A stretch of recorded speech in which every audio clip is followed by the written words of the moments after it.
Chapter 222.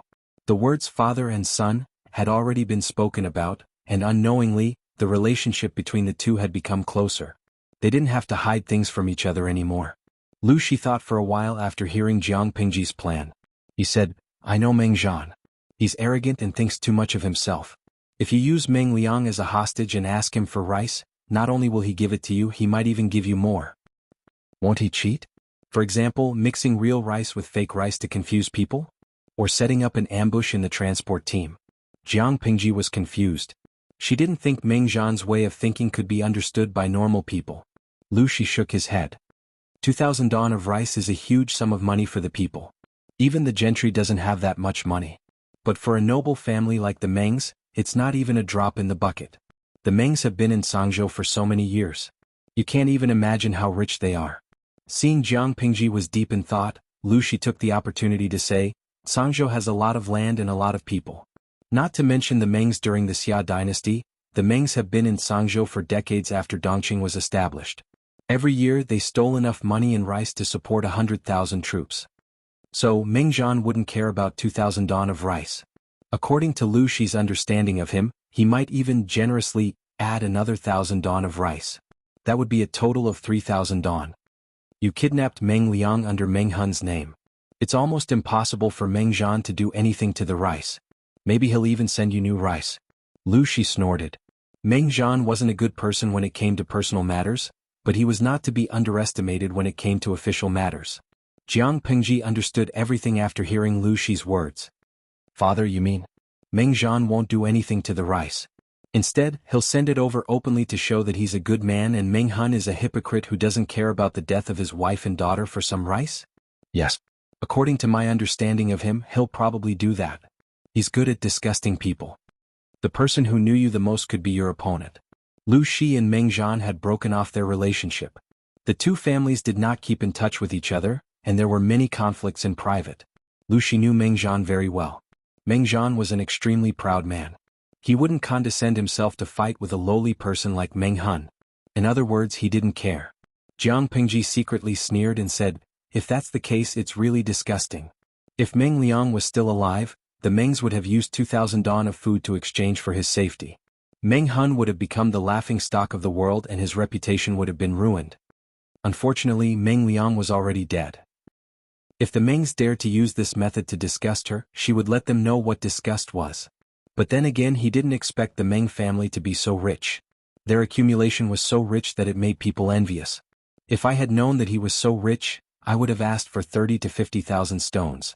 Asking for a mere 2,000 stones will only make people laugh at me in secret. Jiang Pingji added unhappily, the Mengs are so generous. I reckon they can take out tens of thousands of dawn of grain without a frown. Lu Shi almost choked on his own saliva. Was his daughter a bandit in her past life? 2,000 dawn should be enough. I'm afraid you can't afford more. Lu Shi said, don't treat the Mengs like a sucker. They won't care about such a small profit. But if they ask for too much, I'm afraid they'll really get angry. How could 2,000 dawn and 20,000 dawn be the same? In Lu Shi's opinion, a newborn calf is not afraid of a tiger. It was a perfect saying for his daughter. Who would cause trouble for the Mengs? Not only did she do it, but she also killed Meng Liang and abducted Meng Hun, who had a grudge against the Mengs. How much of a grudge? But thinking about what Amin had said, he could understand. Maybe it was fate. His daughter and the Mengs were born to be incompatible. Jiang Pingji thought about it and asked, 2,000 dawn of grain is just a small profit for the Mengs? What about other families? Lu Shi didn't understand and asked, what? She said, I wanted to use this batch of grain to temporarily suppress the rising price. Father, you should know that the incident in Meng County in Song Prefecture hasn't spread yet. Only a few people know about it. When the whole world knows about it, I'm afraid that Hejin County will be affected. It took less than half a month to travel from Hejin County to Meng County in Song Prefecture. Once the chaos in Meng County spread, the people would naturally panic and it would be normal for the grain price to rise. It will definitely be affected, but 2,000 dawn? If you want to make a profit from it, it's a good opportunity. You can easily increase the price by 3 to 5 times. After all, it's a free gift from the Mengs. But it's definitely not enough to suppress the grain price. After all, he was the chief of Hu County and he lived in this era. His prediction was naturally more accurate than Su Ku and Jiang Pingji's. It's not enough? Jiang Pingji was slightly stunned. One stone was 50 kilograms, which was 100 caddies. It was enough to feed a family of 4 for 40 to 50 days. That was still considered enough to fill their stomachs. Many people lived frugally and matched their grains with other foods to last for a longer time. Hejian County wasn't big. Excluding the gentry, there were only about 20 to 30,000 people. Most of the people had leftover grain from the previous year. How could it not be enough? Lu Shi thought for a while and knew where Jiang Pingji's calculation was wrong. Most people follow blindly. To put it bluntly, they believe whatever they hear. Lu Shi explained to her in detail, "The reason why I said 2,000 don is not enough is that the rich families with extra money might buy a year's worth of grain at one time or even longer. But your calculation is based on 1 or 2 months' worth of grain per person. If you calculate carefully, 2,000 don is indeed enough." Lu Shi sighed and said, "You know that every family only needs to buy 1 or 2 months' worth of grain and hold on until the autumn harvest. Even if the civil unrest in Meng County and Song Prefecture is serious, it won't really affect the people, but they won't consider it. If Jiang Pingji wanted to make a fortune with 2,000 don of grain, it would be absolutely easy. But if she wanted to suppress the grain price, not to mention 2,000 don, even 10,000 don would be a stretch." Jiang Pingji frowned and thought about Lu Shi's words seriously. Jiang Pingji didn't think it was embarrassing for Lu Shi to deny her plan. He knew the era better than she did. As a native, Lu Shi had more experience and knowledge about the era than she did. What if there is a purchase limit? Lu Shi was confused. Purchase limit? Jiang Pingji thought for a while and explained, "A few days before the civil unrest, the people will be anxious and there will definitely be a fight. Then the grain store will sell 500 don or 1,000 don of grain at once to create the illusion that there is an abundance of grain and calm the people. After that, there will be a limit of 100 don of grain per day, and the weight of each person's grain will be limited. It will be enough to buy for a month." Jiang Pingji thought about it and felt that there was nothing wrong with the idea, so she asked for Lu Shi's opinion. "What do you think, father?" Lu Shi was speechless. Chapter 223. 2,000 don of grain had the same effect as 20,000 don. What else could he say? Lu Shi asked, "Daily purchase limit? That's not bad. But what if some people buy the grain repeatedly for several days in a row?" Jiang Pingji's aim was to suppress the grain price. That meant that when the prices of other grain stores skyrocketed, she would sell the grain at the same price as usual, or at a slightly higher price than usual. The people would naturally choose to buy from her. Most of the commoners lived a frugal life. If they could be cheap, they would. They would not be extravagant. They were not going to starve to death. It was just delaying the purchase of cheaper grain for a few days. Of course they were willing to wait. Jiang Pingji smiled and said, "As long as we secretly spread the word that the grain store is working for the people's welfare. That's why we insist on only raising the price a little when the grain price of other grain skyrocketed. Under the premise of the daily purchase limit, if some people buy too much grain for several days in a row, the other people will definitely not be able to buy the grain. That way the people will understand the grain store's painstaking efforts, and the pressure will be less." Lu Shi was stunned by what he heard. He thought that his daughter was inexperienced and didn't understand the world. That was why she came up with the idea of suppressing the grain price with 2,000 don of grain. Looking at her now, she was indeed inexperienced, but she had a sharp mind. He only needed to point out a flaw and she was able to correct it. Not to mention anything else, just this flexibility was enough to make him feel ashamed and admirable. If she followed her plan, the grain store would probably sell a few thousand don of grain and win the hearts of the people in Hejian County. She would earn enough money and fame at the same time. Due to the public opinion, the other grain stores would not be able to increase the price even if they wanted to. As long as they could delay until the autumn harvest, the grain price would naturally decrease, and the people would not have to worry about food shortage. But if that's the case, the profit will be less than expected.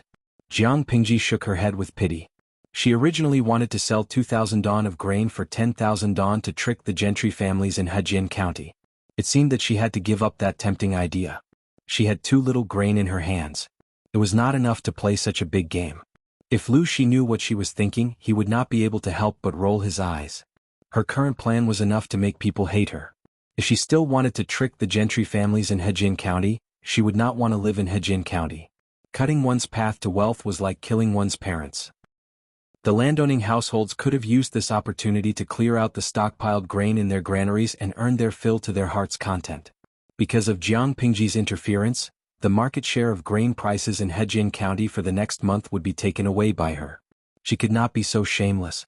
Lu Shi did not know whether to laugh or cry, but he had more confidence in Jiang Pingji. Those who were truly capable, no matter how they started, even if they had a bad hand, would still be able to reach unimaginable heights. There was no doubt that the daughter before him was such a person. Lu Shi smiled faintly and said, "It's good that we can earn it. After all, it's a gift from the Mengs." Shihu 10 dawn of grain Lu Meng. Daf of Lu Lu 2 dawn of 6 Lu dawn of Lu Lu Lu Lu Lu Lu, she said. As the saying goes, a pillow comes when you doze off. If the Mengs were really kind enough to send an extra 1,000 dawn of grain, it would be great. 2. Father and 6 daf Lu 2 D2 Lu 2. Shi Lu Lu Don Wu 6 Dang Wu. The father and son tacitly ignored the expressions on the faces of the Mengs when they brought the food in Meng Liang's body away. That kind of scene would definitely be very beautiful. They wanted to use their generosity to humiliate others, but reality slapped them hard in the face. Meng Hun was a hypocrite? He wasn't. He had guts and brains. He cheated the Mengs of a few thousand dawn of grain, and he even dared to wield a butcher's knife against their baby to avenge his wife and daughter. The Mengs wanted to trample on Meng Hun's dignity, but Jiang Pingji did the same. The development of the troops was very smooth. Jiang Pingji had removed the troublemakers early on. The remaining people, with the cooperation of Meng Hun and Su Ku, naturally could not cause any trouble. Instead, they were assimilated into the life of the troops and gradually accepted the status quo. What was so good about being a bandit? Even the bandits themselves thought the same. The people of the world looked down on thieves like chickens and thieves like dogs. Who would want to be a bandit that was despised by others if they could eat their fill, wear their clothes, and live a decent life? Looking at the money the others received, the bandits secretly laughed at them. What could they do with such a small amount of money? It would be gone after a few meals in the tavern. How long could they keep it? But when they learned that every member of the troops was given seasonal clothes every season, food and accommodation were taken care of by the head family, and the monthly money was freely used and there were occasional rewards. The only downside was that the training was hard, but it was much better than working in the fields. It was better than bandits like them who had unstable businesses and lives. So they were tempted, jealous, and angry. This was because they discovered that the rewards were all taken from their stockade. Although they were bandits who robbed houses, their savings were almost zero. The real wealth was with the heads of the families. Bah! I earn my hard-earned money with a knife, but in the end all the money goes into the pockets of the heads of the families. It's the same as working for the family. These people work for the family and get their own money while we can only watch others. What the hell is this? It was the same as working for the family. Their work was illegal while the others were legal. Naturally, the treatment was different. Then what do you want? Do you really want to work for this family? Several bandits secretly gathered together and discussed in low voices. Their faces were full of struggle. After a long time, the first bandit to complain said, "I'm afraid of starving. As long as I can eat my fill, save some money, marry a wife and give birth to 2 fat boys, it doesn't matter who I work for. I can only watch those heads enjoy themselves all year round. I've risked my life and done so many things against my conscience, but I haven't even seen a sow." His position had begun to waver, and the others who were originally not firm also began to waver. "I'm also afraid of starving. The family of the head of the family is really nice. They have white steamed buns for every meal, and sometimes they even have scallion pancakes. What if we don't agree? Didn't they say they would sell us to human traffickers?" One of them said timidly, "We all know what kind of people those human traffickers are. It's better to work hard and try to be chosen by the head family. Right? What was so good about being a bandit?" Chapter 224. Jiang Pingji crossed her arms and leaned against a wooden pole. She raised her eyebrows as she looked at the training scene in front of her. "I thought it would take a lot of effort to tame these bandits, or at least 10 days to half a month. I didn't expect that you could tame them in just 3 to 5 days. She smiled at Su Ku, who was standing beside her. "They are working very hard." To prevent any possible hidden dangers, Su Ku scattered all the bandits he took in and inserted them into the original troops. However, looking at them now, those who trained so hard that veins were popping out of their foreheads, and it was obvious that they had used all their strength, were actually that group of bandits. In comparison, the original troops were also working very hard, but it was easy to see the difference between them. That surprised Jiang Pingji. Except for a few evil people, most of them are ordinary people. They just want food and a peaceful family. If they had other choices, they wouldn't have taken the risk to become bandits. I only showed them the benefits of being part of the troops. I didn't need to do much else to make them want to stay. In order to stay, they will try their best to show off their abilities. To put it bluntly, whoever gave them milk was their mother. They were willing to follow and work for whoever could give them a good life. Suka didn't need to say much. He only needed to let the original troops reveal a little about their current treatment. When it came to these bandits, no amount of flowery words could compare to the benefits they could get. Jiang Pingji calculated the time in her mind and said, "In a few days the food from Ming County will be delivered here. We should also prepare in advance. Let's first arrange people to guard the border of Hejin County and Ming County. Let's find out the details of the food team." Suka heard her mention this and frowned worriedly. He asked, "If they deliver the food, how will we take it? The Lus can't get involved in this matter to avoid being suspected by the Mengs. But if we let Coach Meng lead the people there in person, I'm afraid that the food team might be deceptive and suddenly attack. If that's the case, won't it put Coach Meng in danger?" Jiang Pingji laughed and said, "When did I say that I would personally send people to take the food away?" In fact, Jiang Pingji had no intention of showing her face.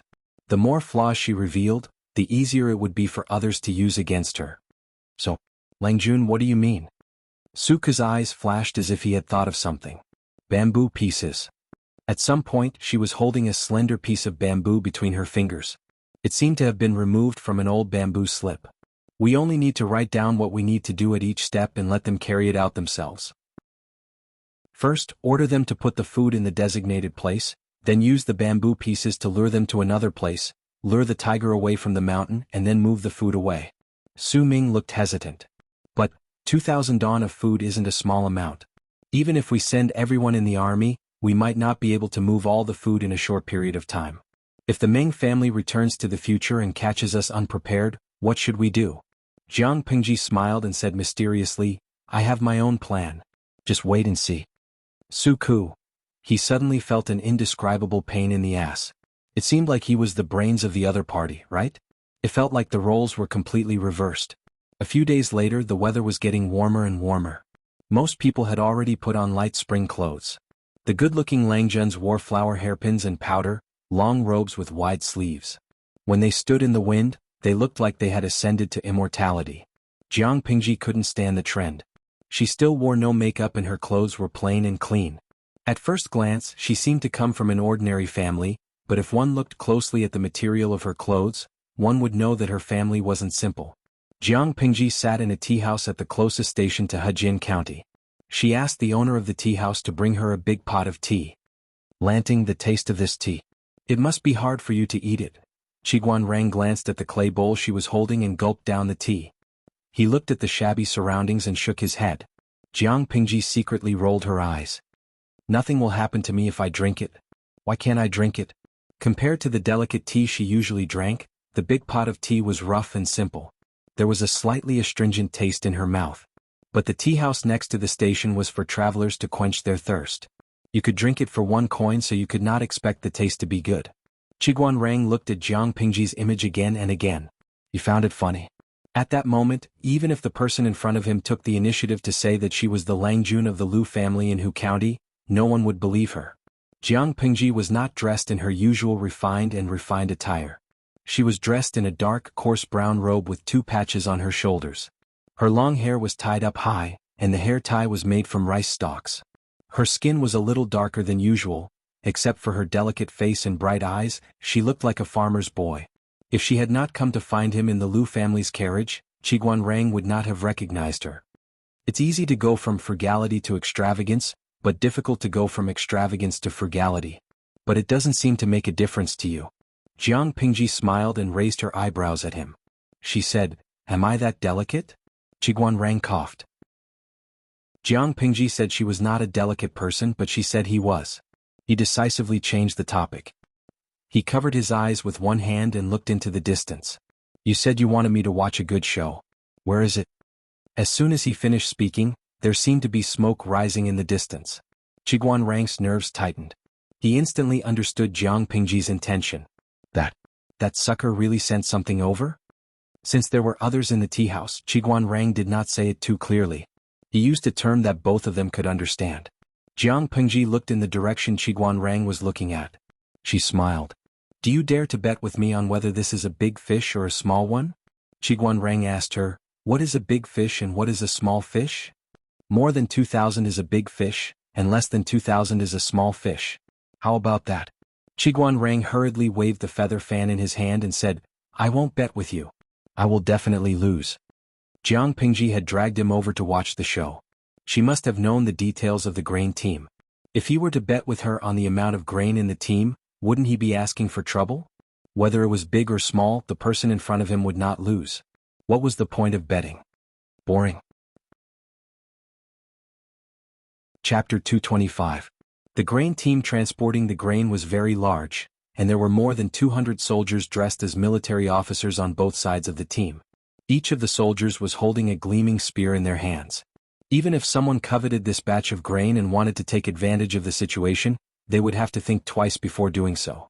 The laborers were sweating from head to toe. Their faces were red and their clothes were drenched in sweat. They were overjoyed when they saw a tea house next to the station. "Sir, we've been transporting the grain for so long. We're all tired. Why don't we rest for a while before we continue?" The leader of the laborers approached them with a smile and talked to the leader of the soldiers who were guarding the grain. They were all made of flesh and blood, not made of steel. After transporting so much food from Meng County to here, the cooks were physically and mentally exhausted. However, the soldiers on horseback were blind and could not see. Anyone who was slow would be whipped. Luckily, Hejian County was right in front of them. It would only take them half a day to get there. Otherwise, someone would die of exhaustion if they continued like this. The leader of the soldiers was the one who had been spared by Jiang Pingji on purpose. He was eager to make up for his mistake by performing meritorious deeds. After receiving the task of escorting the grain, he had been constantly squeezing the laborers' energy and urging them to travel day and night, hoping to rescue Meng Liang as soon as possible. As the days passed, he felt more and more uneasy. He kept feeling that something bad might happen if he delayed any longer. Coupled with his eagerness to perform meritorious deeds, he naturally did not notice the fatigue on the laborers' faces. Even if he did, he wouldn't care. They were just a few laborers. How could they compare to the second Langjun of the Mengs? If something happened to Meng Liang because they were too slow, who would take the blame? However, now that they were only half a day away from Hejian County, the anxiety in his heart had eased a lot. In addition, he also felt a little tired, so he simply followed the leader's words and waved his hand to let the whole team rest for an hour. After receiving permission, the cook leader felt as if he had been pardoned. He hurriedly shouted to the cook at the back of the team, "Hurry up! The tea house is right in front. Let's go there to rest and have a cup of tea." When everyone heard this, they were instantly motivated. The long grain team was like a wriggling worm, slowly approaching the tea house. This tea house often received caravans traveling from the south to the north, so it had seen big scenes before. The lady boss hurriedly put on a smile and greeted a few soldiers who had entered the tea house. The rest of the soldiers found a random place to sit outside. Jiang Pingji saw that the proprietress was running around in circles. Qiguanrang looked as if he had seen a ghost. Jiang Pingji stood up with a kind and honest smile on her face. "Lady boss, why don't I help you?" "Hey, I was in too much of a hurry and forgot to bring my copper coins." The lady boss looked at her from head to toe and smiled warmly. "It just so happens that we're very busy here. Go and serve a few bowls of tea to the soldiers outside. Do it well. If you're clumsy, you'll have to pay double the compensation." Jiang Pingji smiled and said, "Don't worry about that. I work in the fields every day at home. My hands and feet are nimble." If it had been someone slightly more mean, they would have probably punished her. Why did she come here when she could not even afford a copper coin's worth of tea? However, Jiang Pingji could tell that although the proprietress had a mean face, she had a sharp tongue and a soft heart. She was very warm and considerate.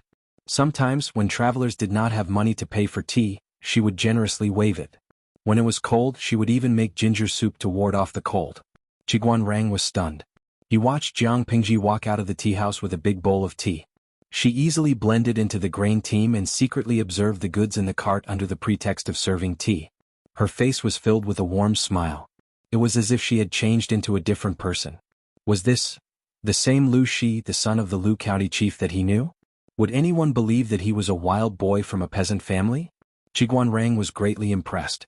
On the other side, Jiang Pingji had gained a lot.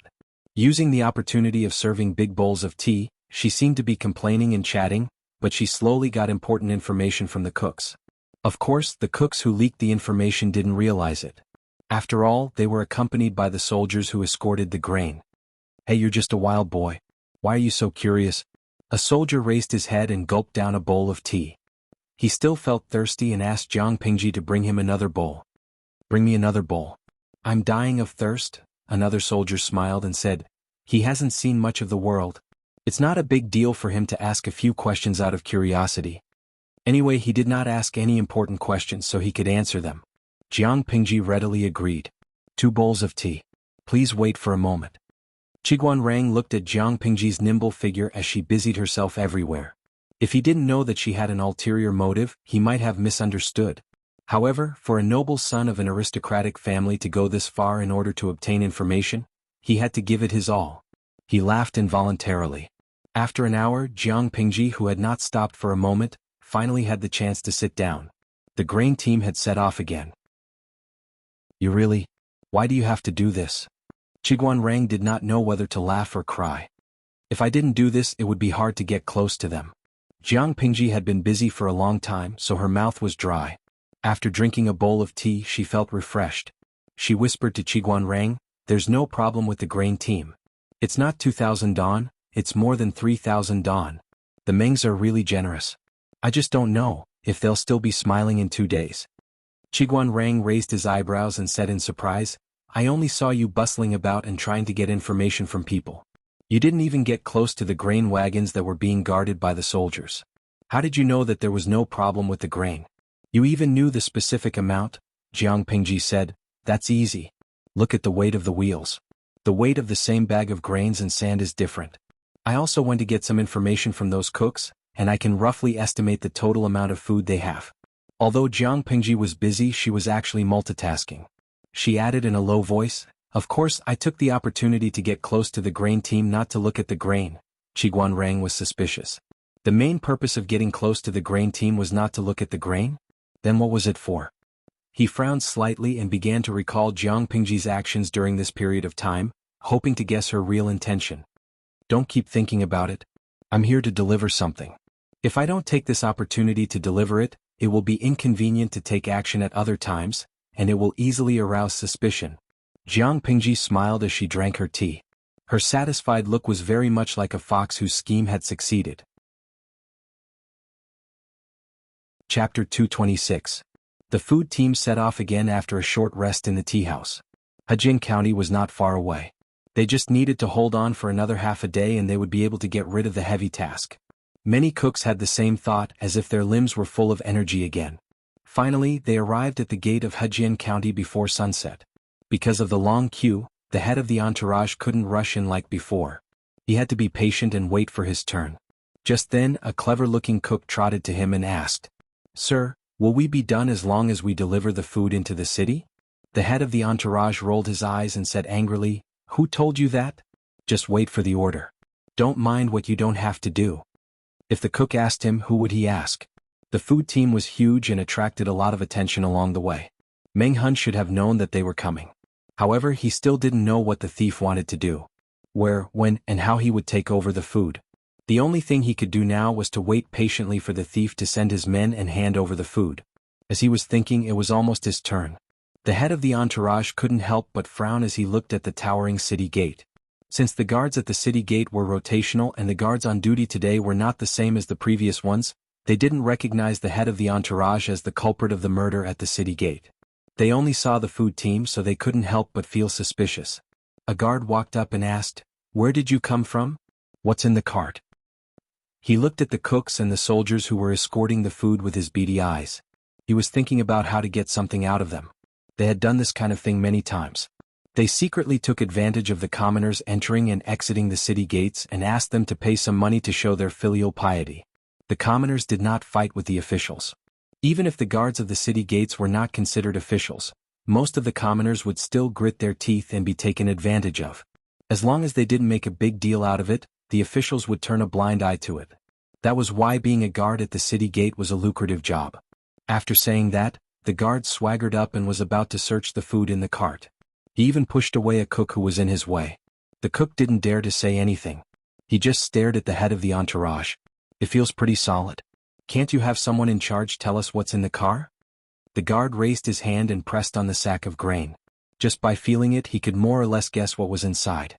But he wanted to stir up trouble. Since the manager of the grain team took the initiative to give him money, he couldn't just let it go.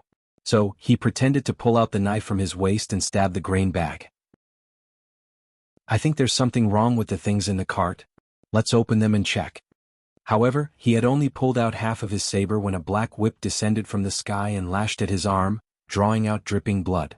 What a blind dog. The head of the entourage put away his whip coldly and watched the guard rolling on the ground in pain. The rest of the civilians noticed the commotion. They were all terrified, fearing that they would be hurt by the head of the entourage's whip. "How dare you lowly dogs touch the grain escorted by the Mengs?" With a sneer, the head of the entourage shouted, "Go!" The horse obediently moved forward and was about to enter the city. At that moment, the cook in charge of the cart saw something. He was confused and pulled out the thing under the grain bag. This thing wasn't there before? As soon as he unfolded it, he saw a black human head drawn on it. The cook was startled and screamed, which alerted the head of the entourage. He frowned impatiently and scolded, "What are you screaming for?" The cook hurriedly knelt down regardless of the stones on the ground. His hands trembled as he held the rough cloth. "Sir, I didn't mean to disturb you. It's just that, this damn thing," the thing in the cook's hands caught the head of the entourage's attention. He rode forward and grabbed the rough cloth from the cook's hands. He unfolded it and his face darkened immediately. How could he not see it when the cook couldn't? The human head drawn on the rough cloth belonged to the second Langjun of the Mengs, Meng Liang. Even though the charcoal was rough, it retained the most distinctive features of the human head. It was easy to tell who the person was at first glance. The head of the entourage clenched his fists and yelled, "Tell me, where did you get this?" The guard whose arm was broken was still rolling on the ground in pain. The cook didn't dare to hide anything and told the truth. "General, this thing was found under the grain sacks. Before, there was no such thing." The cook broke into a cold sweat and felt uneasy as he thought of the human head drawn on the rough cloth. "Grain bag," the head of the entourage murmured. He jumped off the horse and waved his hand to push away the cooks who were blocking his way. He walked straight to the cart and examined it carefully. To his surprise, he also found a piece of coarse cloth of the same texture. There were no human heads painted on it, but strange patterns. All of a sudden, the head of the entourage felt a chill in his heart. He yelled, "Everyone check the cart and see if there's anything suspicious." While he was feeling uneasy, the guards on duty did not let him go. They all stepped forward and tried to pull out their swords. "Where did you come from? How dare you hurt people in public?" The head of the entourage sneered and said, "I not only hurt people, but I also have the guts to kill people. I'll kill you if you come any closer." As soon as he finished speaking, the soldiers who were responsible for escorting the grain rushed forward and pointed their spears at the guards. The two sides were in a stalemate. However, there were only 20 to 30 guards at the gate, while there were more than 200 soldiers escorting the grain. At the moment, they found 1 to 3 pieces of rough cloth in different sizes on each cart. It was obvious that they were torn randomly. Most of the rough cloth had strange patterns on them, and some of them were rough and ugly characters. The head of the entourage put the rough cloth together with a cold face. It turned out to be a picture. There were some small characters next to the picture. The head of the entourage read it carefully. His face turned purple after reading it. "The delivery is so slow. If you want Meng Liang to live, send the grain here as soon as possible. We won't wait for you." Meng Hun, the traitor of the Mengs. This was so arrogant. The head of the entourage wanted to tear all the rough cloth, but he couldn't do that. Meng Hun's words were very clear. They needed the grain badly and they were running out of patience. If they delayed any longer, Meng Liang's life would be in danger. Chapter 227. He forced himself to calm down and asked his subordinate to find an experienced hunter who was familiar with the mountains near Hejian to lead the way. As for entering the city? No way. The location on the map was outside the city, not inside. It would be a waste of time to enter the city. But before that, he had to figure out one thing. When did Meng Hun's men put the cloth on the wagons? Not only was he confused, but the cooks who were responsible for transporting the grain were also confused. To ensure that the amount of grain was correct, they would check the wagons carefully every time they went to a place for repairs. Therefore, it was almost certain that before the last repair, the grain cart did not have these strange coarse cloth on it. The head of the entourage also knew that, so he didn't waste any more time on it. Instead, he looked at all the cooks suspiciously. He asked, "Do any of you remember anyone who got close to the wagons?" That was a tough question. The cooks couldn't help but put on a bitter face. There were too many people who could get close to the wagons. Who could remember? However, one of the cooks was smart enough to ask, "Sir, could it be when we were at the tea house?" The tea house was a place with a lot of people. An ordinary-looking person wouldn't raise any suspicion. But that was quickly denied. Another cook said, "You can't accuse someone wrongly. Everyone was beside the wagons during the repair. How could there be anyone suspicious?" These things obviously appeared out of nowhere. People in that era were afraid of ghosts and gods.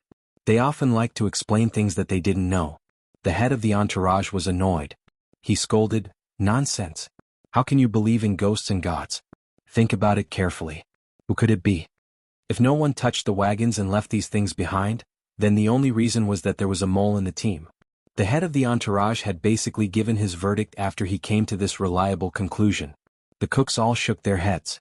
Some of them suspected that it was Jiang Pingji who brought the tea, but it was not a reliable guess. Apart from Jiang Pingji, the owner of the tea house and the waiter also brought tea. Compared to the latter two, the former didn't get close to the wagons. How could they stuff the cloth into the wagons? The cooks looked at each other and became nervous. They were afraid that the head of the entourage would suspect that they were spies. The head of the entourage glanced at everyone, trying to find the mole among them. In the end, everyone looked like a mole, but no one looked like a mole. He had no choice but to put this detail aside for the time being and prepare to transport the food to the destination. It was easy to find an experienced hunter who was familiar with the terrain. After promising a large sum of money, the hunter agreed to lead the way. However, this made things difficult for the laborers who transported the grain. The mountain road was steep and not suitable for the grain carts to travel. Therefore, they could only give up on the grain cart and choose to carry the grain bags on their shoulders to carry the grain up the mountain. However, this mysterious joke seemed to have just begun. Someone found a bamboo slip at the place where the map was drawn. On it was written, "How obedient, but your speed is disappointing. I can't wait any longer. Sending the food to this place is a punishment for your inefficiency. Meng Hun, the traitor of the Meng family." The head of the entourage's face turned as dark as the bottom of a pot when he saw the bamboo slip and the coarse cloth under it. At this time, a soldier asked him, "Boss, what should we do now?" The head of the entourage was breathing heavily. Although he was not carrying the grain, the mountain road was steep and he was wearing heavy armor. Naturally, he was sweating and breathing heavily. "What else can we do?" "Just do as the higher-ups say." Meng Liang was still in Meng Hun's hands.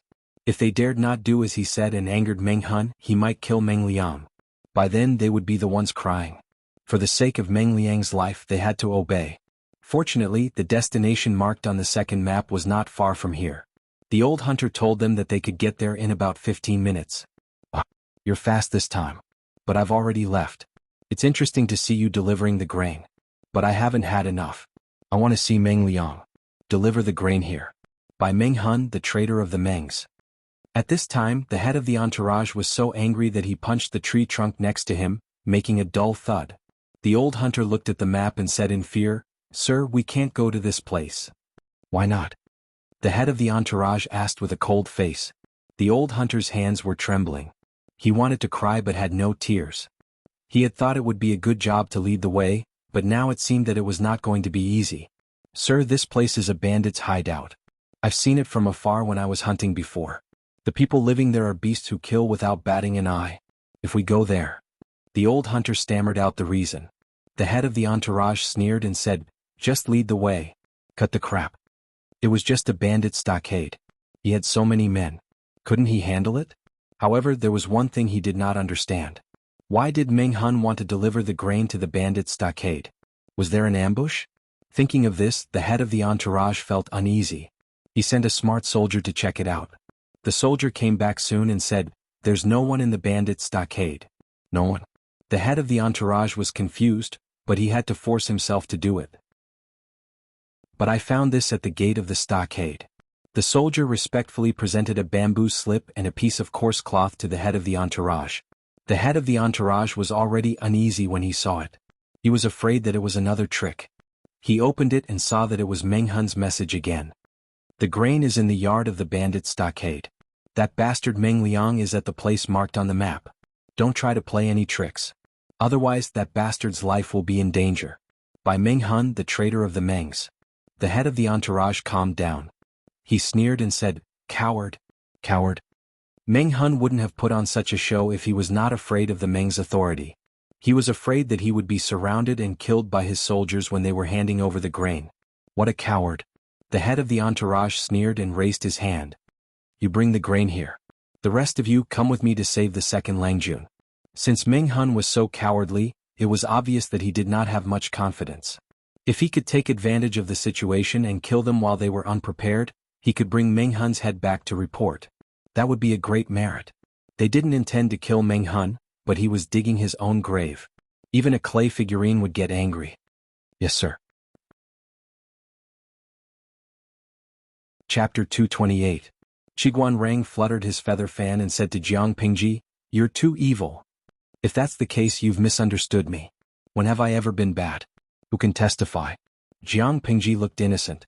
Even though Qiguan Rang was experienced and knowledgeable, he was choked by Jiang Pingji's shamelessness. Testify? He was the witness, okay. The viewers in the live stream were both heartbroken and laughing.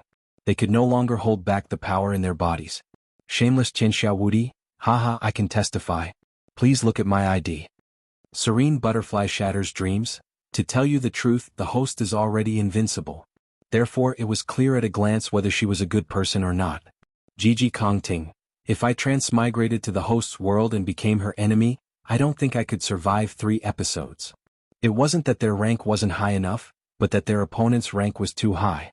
From the beginning to the end, not only did he have something on them, he even made them run around in circles. He was simply too evil. From the perspective of the live stream, the audience could not see the expression of the unlucky guy who had been fooled by the streamer. They could only listen to the conversation between her and Qiguan Rang, trying to figure out what was happening outside. When they put themselves in that situation, many of the audience suddenly felt that the unlucky guy was about to be played to death. Inueja Zhuge Qinma. 3 episodes? The brother above is very confident. I feel like I can only live for 1 episode. Billy, previous post only 1 episode? Are you worthy of your ID? Sans Hisang Shiningsher. Why do you guys have to torture yourselves to stand opposite the host? If I transmigrated, I would definitely hug the host's thigh tightly and let her bring me along to show off and fly. From then on, I would get a promotion and a raise in salary. I would get promoted and get rich. I would marry a tall, rich, and handsome man and walk towards the pinnacle of my life. Jiang Pingji looked at the densely packed discussions on the bullet screen. Her eyes flickered and she smiled. Qiguan Rang was keenly aware of her emotions. He waved the feather fan in his hand even more vigorously. Do you still need to prove it? Lanting, you are really... I feel sorry for Xiaoyu. Qiguan Rang raised his eyebrows and stared at her. In the end he was speechless. She really didn't know how Su Ku could endure his bad temper. He was truly shameless to such an extent. His actions were deviant and even somewhat hooligan. Even Qiguan Rang, who liked to use tricks, could not help but admire Jiang Pingji. She was much more evil than he was. The grain team itself was already exhausted. They had to carry the grain up the mountain and run all over the place. They could even lose half of their lives.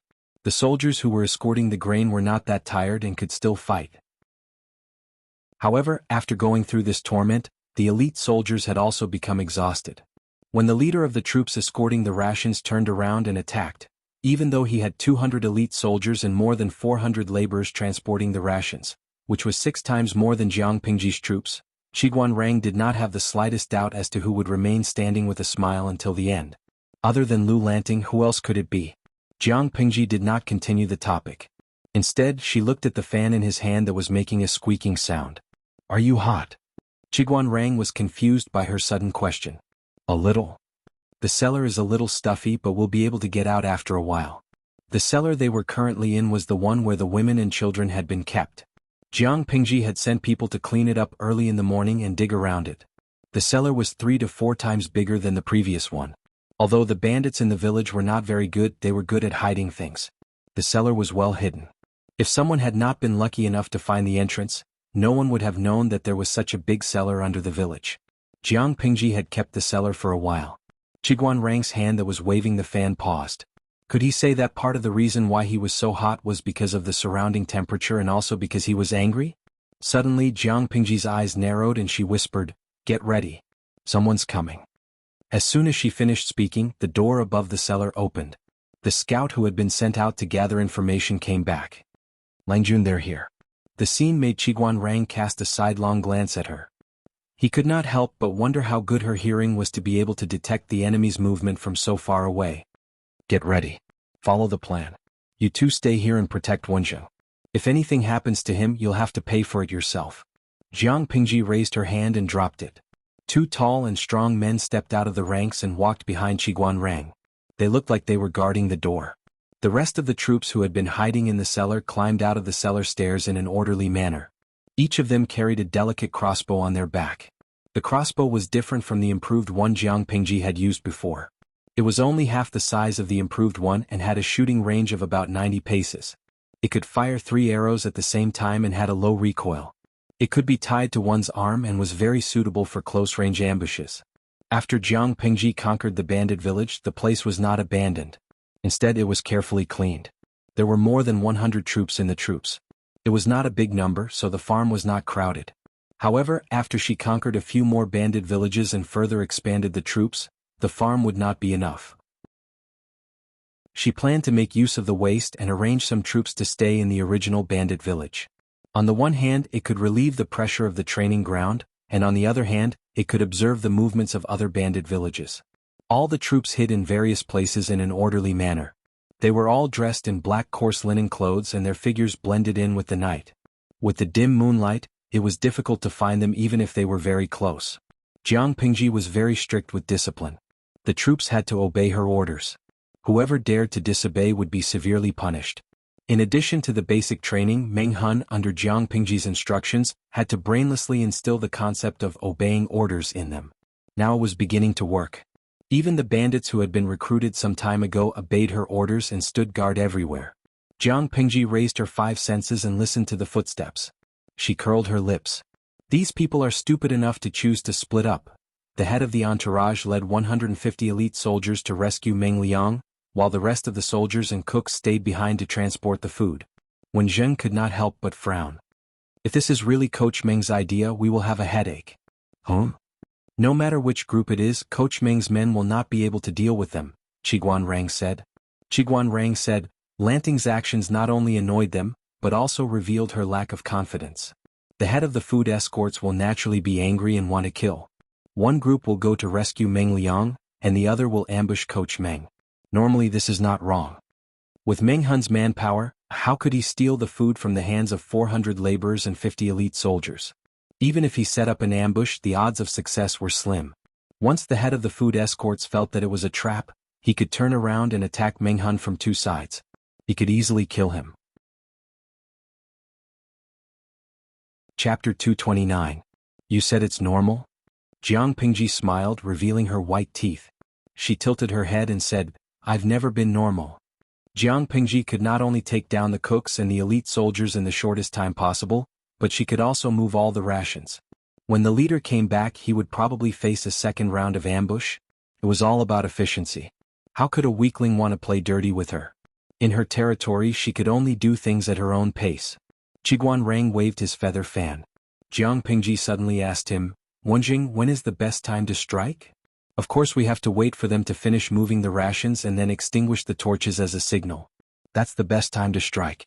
Jiang Pingji smiled and said, if that's the case, we'll listen to Wenjing and extinguish the torches as a signal. If that's the case, Lang Jun will have to wait. It would take a long time for a few thousand dawn of rations to be piled up. Compared to the process, I value the result more. Facing enemies that outnumbered them, Jiang Pingji did not act rashly. Instead, she chose to face them calmly. She was indeed conceited, but it did not mean that she was brainless or impatient. On the contrary, she was like the most experienced hunter. In order to capture her prey, she could wait patiently. The viewers in the live stream were also watching quietly. Even though there was only the scene of the cooks moving the rations, the heavy and suffocating feeling of an approaching storm could be vaguely felt even through the screen and in another dimension. They could not help but feel nervous. At that moment, a viewer in the streaming room sent a bullet screen asking her, Inueja Zhuge Qin Ma, does the streamer plan to recruit these people? Give me a definite answer so I can be mentally prepared. What mentally prepared? The viewers in the streaming room all knew that Jiang Pingji, the streamer, killed people without hesitation. It was not fake like in dramas where she spat blood or smeared ketchup. It was real. Blood splattered, brains splattered, and heads flew into the sky. The scene was so real that it was frightening. Some of the viewers who could not accept it would vomit after watching it. They would be traumatized by the streaming room from then on. Of course, many viewers who liked thrills would try their best to squeeze in. How could ordinary people in peacetime watch a scene of murder? Jiang Pingji's sharp eyes saw the bullet screen. She thought for a while and sent a message. Host V, kill. Alright, a lot of the audience could prepare to cover their eyes. Sir, what should we do now? After moving the food, the head cook secretly wiped his sweat and asked the soldier who was temporarily in charge of the elite troops while panting heavily. The soldier held a torch in his hand. He looked around but didn't find anything unusual. Everyone pretend to retreat. Extinguish the torches along the way, then quietly hide in the houses and prepare for an ambush. The brightness of the torch was limited and visibility was low at night. Everything outside of the light was still pitch black. They held the torches but didn't find any ambush, so it was obvious that the enemy should be observing them from a distance. As long as they pretended to retreat, put out the torches quickly, and quietly return to the room of the bandit stockade to ambush, they would definitely be able to catch Meng Hun unprepared. Dreams were plentiful but reality was harsh. When everyone obeyed the order and the torches were extinguished one by one, the viewers in the live streaming channel had wisely chosen to close their eyes. Buzz buzz buzz, the thin and dense sound of the bowstring was heard and the arrows broke through the air. A chill suddenly rose in the soldier's heart. Just as he was wondering where this ominous feeling came from, miserable screams came from all around him. His heart suddenly sank. Just as he was about to shout out the word, enemy attack, he suddenly felt a sharp pain as if his flesh was being dug into his arm. He subconsciously raised his other hand to touch it, and it turned out to be a slender arrow that pierced through his arm. They were ambushed. But hadn't they searched the surroundings before and found no trace of the enemy? At this moment, all kinds of thoughts filled his mind, but Jiang Pingji obviously didn't give him a chance to think more. Puff puff, the first round of volleys had just passed 2 breaths and the second round came quickly. The sound of arrows piercing into flesh rang in the silent night, making people's hair stand on end. The troops in the dark couldn't see the enemy's position, and they didn't need to aim specifically. They just needed to shoot randomly at the place where the torches were extinguished. It was normal to be shot to death by random arrows, and those who were still alive were the lucky ones. As for those who were unharmed, they would also go up and finish them off later. Jiang Pingji's plan was very clear. She would only leave 2 or 3 injured soldiers behind and let them bring Meng Liang's body back to Meng County in Song Prefecture. But these people thought they were smart and chose to split up, which gave Jiang Pingji an excellent opportunity to attack. She also participated in the ambush, and the crossbow in her hand was steady and fast. The audience in the streaming room could use the convenience of the camera to see how she shot the enemy's head with 1 arrow. Every arrow accurately pierced through the target's eyebrows and brain, killing them in 1 shot. After 10 rounds of volleys, the screams were completely extinguished. Jiang Pingji said coldly, "Those who are still breathing, send them on their way." It wasn't the first time that the troops had killed people, but their limbs were still a little weak. Even those who used to be bandits couldn't kill hundreds of people so easily. It was as if they weren't harvesting human lives but wheat after wheat. But they were all people who lived with swords and blood, so they didn't dare to hesitate and retreat. They all popped out from their hiding places. Some of them looked for those who were still breathing, while others moved quickly to carry the grain to the cellar. The cellar wasn't far, so they could move all the grain in a very short time. Nongqin belonged to the former group. Her hands were covered in sticky blood, but she was still calmly breaking the enemy's neck one after another. She looked like a Rakshasa ghost, which sent chills down everyone's spine. The bandits even wanted to take a detour. In less than a quarter of an hour, all the grain had been moved. Jiang Pingji coldly twitched the corner of her mouth. "Nongqin, bring me a pen." She casually dipped the tip of the pen into the blood on the ground and wrote rough, blood-red words on a roll of coarse cloth. "Those who go back on their words are the dogs of the Mengs. The Mengs want to use me as a scapegoat to humiliate my wife and daughter. They will be shamed even after death. Such despicable behavior is not worthy of the late Lord Meng. If you want to do this, don't blame me for retaliating. If Meng Liang doesn't die, how can I face the spirits of my deceased wife and daughter in heaven? By Meng Hun, the traitor of the Mengs." After she finished writing, she threw the pen away. A piece of coarse cloth fell to the ground and covered Meng Liang's face. Meng Liang's body, which had been suppressed in the ice cellar, was now wrapped in a rag and tossed among the other corpses. Although he was dead, Jiang Pingji could still make him shine again and bring out the last of his value. "Let's go. We'll stop them again." Let's show them who's the real loser. Meng Hun didn't say a word. He secretly clenched his teeth as if he was holding back something. Finally, his eyes turned red and he vented all the anger in his heart. Chiguan Rang saw this and gently waved his feather fan. Chapter 230. Bang. He punched the tree trunk with one hand and held 2 pieces of cloth in the other. The head of the entourage was so angry that his liver was about to explode. Meng Hun, you've gone too far. He clenched his teeth in anger. He thought he could catch Meng Hun, but Meng Hun was still toying with him. Meng Hun only gave them directions to walk around in circles. It was like a monkey's show. If I catch you, I'll tear you to pieces. The old hunter who was leading the way was trembling in fear. His back was covered in sweat and he shivered in the cold night wind. Sir, are we still going? The old hunter asked carefully after the man had finished punching the tree. No. Let's go back. They're trying to lure us away. They want to take the rations away while I'm not here. Hee, I'm afraid they'll never know that I left someone to guard the rations. Meng Hun is just a stray dog. How can he swallow so much? He must be scared of choking to death. His eyes darkened and a murderous look flashed in his eyes. He didn't even need to think to know that if he kept searching, he would only find more pieces of cloth. It was an obvious trick to lure them away. The purpose was to buy time so that they could take the rations away. Let's go back and surround Meng Hun. At the order of the head of the entourage, the exhausted soldiers pulled themselves together and hurried on with their sore legs. The old hunter was confused. He was only hired to lead the way. How would he know what was going on with the soldiers? He just needed to lead the way. When he got the promised money, he would never do such a thankless job again. The old hunter muttered to himself as he moved through the forest. He was as strong as a young man in his 20s. As a veteran hunter who had been hunting nearby for more than 30 years, he could move freely even with his eyes closed. He knew when to step and where to step. He knew it would be easier for him to do so. But it was not so easy for the soldiers. The route Jiang Pingji chose seemed to be smooth and without any traps, but it was full of hidden traps. It was very exhausting. The old hunter was already used to it, so naturally he did not feel anything. On the other hand, the soldiers were traveling at night and the terrain was so rough. How could they not be exhausted? The head of the entourage was eager to kill Meng Hun to avenge himself, so he kept urging them to hurry up. One of the soldiers panted and jogged. Boss, don't worry. Meng Hun definitely won't expect us to come back. That's right. With so much food, even if 400 people carried it, it would still take at least an hour.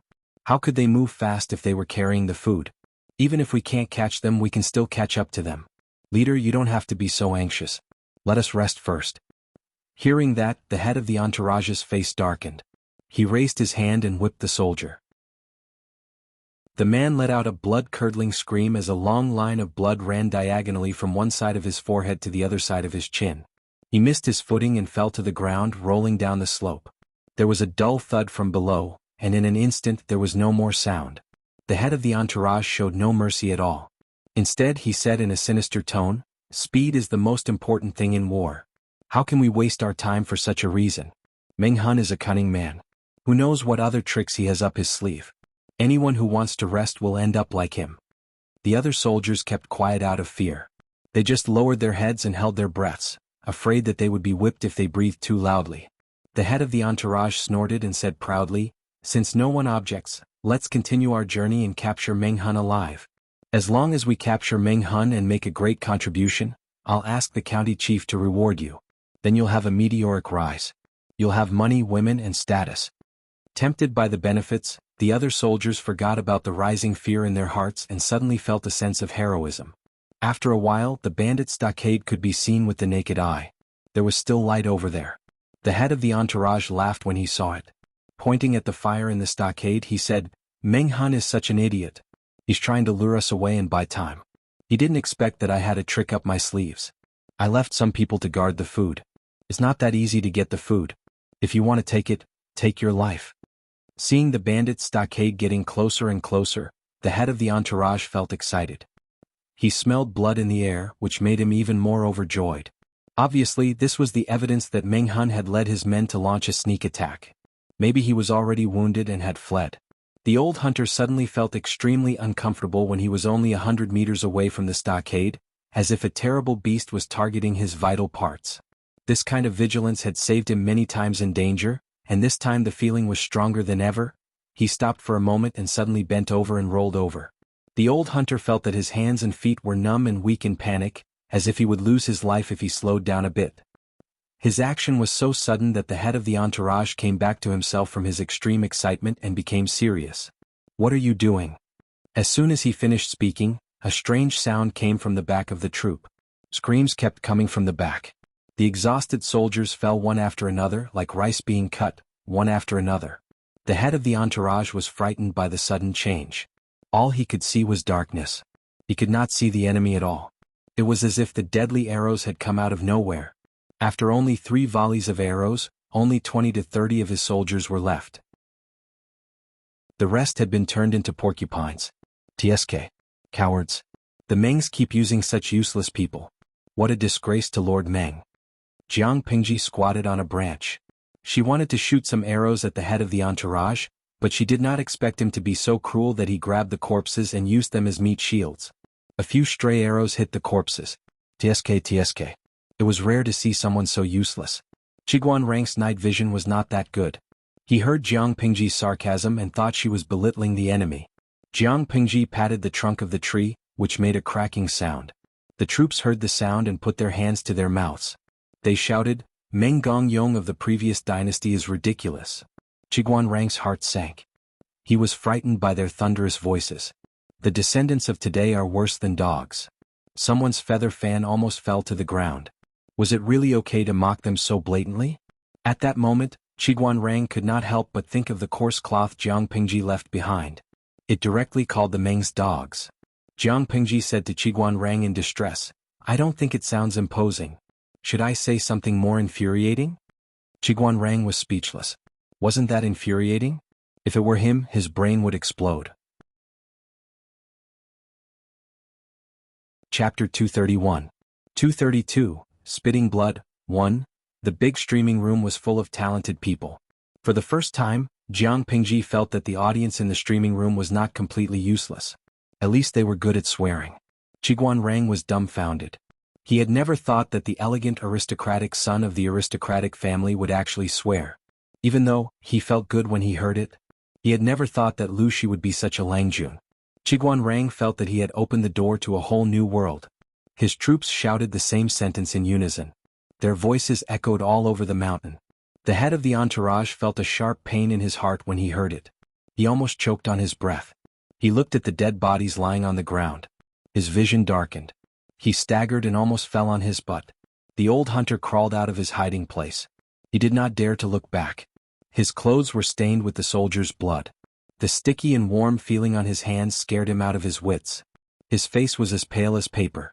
He crawled away on all fours. The reward for leading the way was tempting, but how could it compare to his own life? It would be a waste if he did not have the life to spend the money. He decided that he would never do such a dangerous job again. The head of the entourage was a man who cherished his life. Staying outside was not as safe as staying in the bandit village. At least there were buildings and shelters in the village to protect him from the arrows. However, when he and his subordinates left the dead bodies on the ground and arrived at the brightly lit bandit village, they were all shocked by the bloody scene inside. There were many more dead bodies than outside, and there were several arrows stuck in each of them. Some of the fatal wounds were not from the arrows, but they were still dead. They must have been killed after the battle. The head of the entourage, who had never cared about human lives, was so scared that his legs turned to jelly. He could not say a word. Chief, that looks like... Second Langjun, an injured soldier, was so scared that his legs were trembling. He pointed at a greenish-black corpse that emitted a strange aura with a trembling finger. What? The head of the entourage suddenly came to his senses. He quickly crawled toward the corpse. The corpse was very cold and hard. It gave off a rotten smell, but the face was still recognizable. At this moment he finally understood why Meng Hun and his gang shouted, "The descendants lost their son and their food." Meng Liang's Langjun had already been killed. Touching the body, he felt like a piece of meat that had been frozen in an ice cellar. His heart sank deeper and deeper. Just by looking at the condition of the body, he could guess that Meng Liang had not been killed in the past few days. It was highly likely that he had already been killed when he was captured by Meng Hun. At this thought, the head of the entourage was so scared that his mind went blank. He felt a stabbing pain in his heart and spat out a mouthful of blood, but he swallowed it back. However, the matter that stimulated his nerves was not over yet. "Leader, there's no more food." The bandit stronghold was empty, and there was no trace of the mountain-like grain bags. The head of the entourage could not help but spit out a mouthful of blood. His eyelids rolled and he passed out. How could he not vomit blood? How could he not pass out from anger? Meng Liang had been killed a long time ago, but Meng Hun had created the illusion that Meng Liang was still alive and cheated the Mengs of their food. After taking the food, he made up those humiliating words. It was as if he was afraid that people would not know that he had killed Meng Liang and cheated the Mengs of their food. Meng Liang had killed his wife and daughter, so he took revenge. He killed Meng Liang and cheated the Mengs of 3,000 dawn of food. The Mengs were proud of that, but he just stood there and watched like a monkey show. He must have secretly mocked the Mengs for being as stupid as pigs. This was really a loss of a son and a loss of food. That was so frustrating. Do you feel good now? On the other side, Jiang Pingji was riding high. How can I not feel good? Meng Hun was so excited that his hands were shaking. He knelt on the ground and his strong body yielded to her. From now on, my life belongs to you, Langjun. You've given me a new life. You're like a second parent to me. In this life, I'm only willing to be at your beck and call. Even if you want my life, I'll do it without hesitation. Jiang Pingji stopped smiling and did not help him up. Instead, she said something meaningful. Remember your vow. Remember your vow today. No matter what happens, I hope your loyalty will not change. Although it was convenient to be a man, Jiang Pingji did not want to keep it a secret. One day she would openly tell the world that Lu Shi was a proper woman, and not a legitimate child of the Lu family. People treated men and women differently. Men might be praised for doing the same thing, but women would be criticized for doing it. Jiang Pingji was very curious. If Meng Hun knew she was a woman, would he still be loyal to her? Meng Hun said firmly, "If I break my vow, I'll be struck by lightning. Get up. It's cold on the ground." Jiang Pingji smiled and helped Meng Hun up. "Yes, it feels good. But have you thought about what to do after that?" Qiguan Rang, who was watching from the side, poured cold water on Meng Hun. "Since I dared to do this, I've already thought of a way out.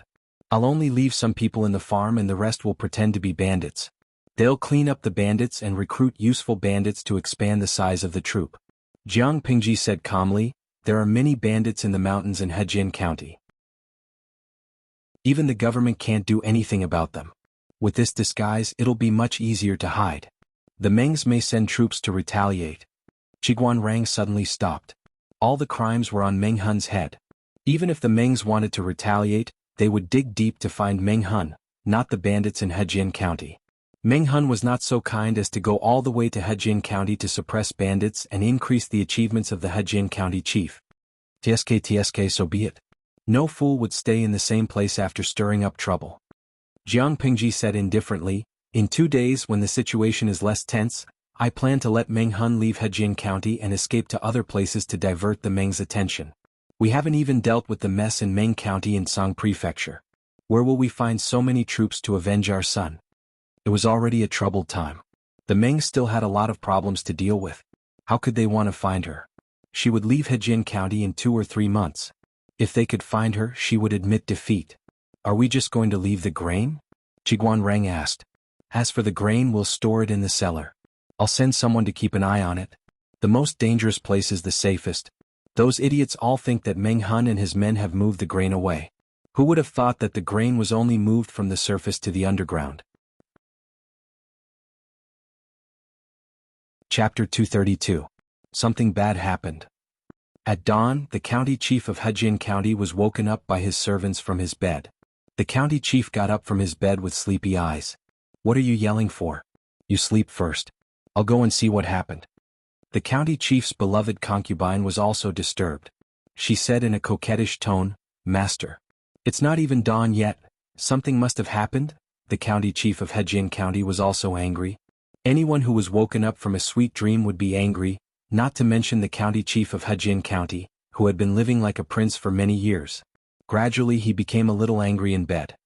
He lifted the quilt, grabbed his clothes with one hand and hurriedly went out. When he heard the servant's report, his remaining sleepiness disappeared instantly. He was so shocked that he almost fell to the ground. What did you say? Say it again. Who did you say died?" The Hejin County chief's eyes were wide open like a pair of copper bells. His face was full of shock. He spoke so fast that his tongue could be twisted. "What happened last night?" Tell me in detail. The Hejian County chief grabbed the servant's collar and pulled him towards himself. The servant was so scared that he was trembling all over. As they were too close, the warm breath from the satrap's mouth hit his face. The servant became more nervous and repeated what he had just said. Master? Master. Something big happened yesterday. It is said that the Langjun of the Mengs in Sangzhou was poisoned by someone. The county chief of Hejian County was also stunned. He wished that it was just a nightmare and not the bad news he was hearing. Who is the Langjun of the Mengs in Sangzhou? If the Langjun of the Mengs was in trouble in Hejian County, he wouldn't be too worried. However, he had a bad feeling. He was afraid that the Langjun was an important figure in the Mengs. What is his identity? The servant gasped and said with difficulty, it was said that the Langjun of the Mengs was the second son of the Mengs. His name is Meng Liang. The second son of the Mengs. Hearing these 3 words was like a clap of thunder, directly causing him to be stunned on the spot. His legs went limp and he actually lost his composure and sat on the ground. Laleoi, are you all right? The servant was already afraid, and seeing the pillar of the family lose his composure, he became even more flustered. Help me up. The Hejian County chief grabbed the servant's arm and stood up. At this moment his mind was completely muddled. He deeply felt that his luck was terrible this year. What kind of Tai Sui did he offend? If not, why did the noblewoman of Hejian County almost die a few days ago, and now the second son of the Meng family was murdered? Master, what should we do now? The servant still remembered the scene a month ago when the head of the entourage broke into the city gate with his men and killed people. He didn't take the Hejian County chief seriously because he had a strong backer. If the Mengs want to make a fuss about it, I'm afraid. Even though Meng Liang wasn't killed by the Hejian County chief, it was still someone who got into trouble in his territory. It was highly possible that the Meng family would implicate him in a fit of anger. The county chief of Hejian County was pulled back to reality by Meng Qi's words. He pulled himself together and pretended to be calm. What are you afraid of? I'm a righteous man. The disciple of the Meng family came to Hejian County without receiving any news. Can you blame me if something happens to him? Although he said so, the Hejian County chief wasn't confident that he wouldn't be implicated. In a panic, he just wanted to find someone to give him some advice. Suddenly he thought of Lu Shi. He slapped his thigh and said loudly, "Prepare the carriage. We're going to the Lu mansion." The servant nodded and said, "I'm going to prepare it now." But he didn't take 2 steps before he turned back. "Master, please forgive me. I almost forgot something else." The Hejian County chief asked impatiently, "What else is there?" "Say it in one breath. Don't waste time." The servant answered, "Yesterday the guards at the city gate reported that there was a suspicious grain team." The Hejian County chief asked, "Are you saying that the grain team is the thief who killed Meng Liang?" "No. An old hunter came to the yamen this morning and got a shocking news. The grain that the grain team was escorting was prepared by the Mengs to exchange for Meng Liang with the thief. But the thief was vicious. He killed Meng Liang early and tricked the Mengs into sending the grain. The old hunter said that there was a bloody battle in the mountains last night. Half of the grain team was killed by the thief. There were only 20 or 30 soldiers left. They are all in the yamen now." The servant told the story without taking a breath. The county chief of Hejian County was stunned.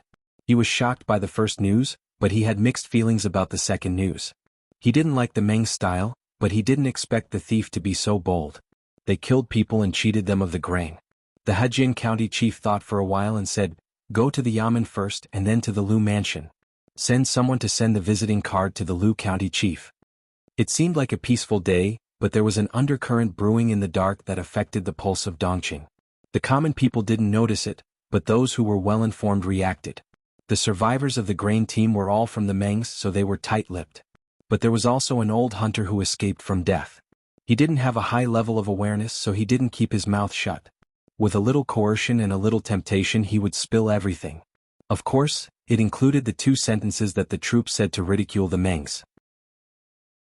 It was ridiculous that Meng Gongyong of the previous dynasty said that his descendants were worse than dogs.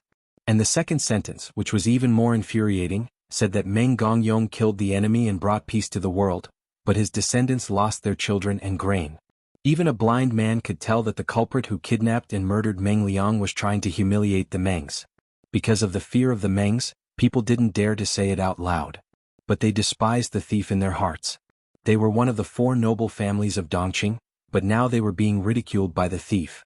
Thinking about how brave Meng Gongyong was in the past, It was sad that his descendants had come to this.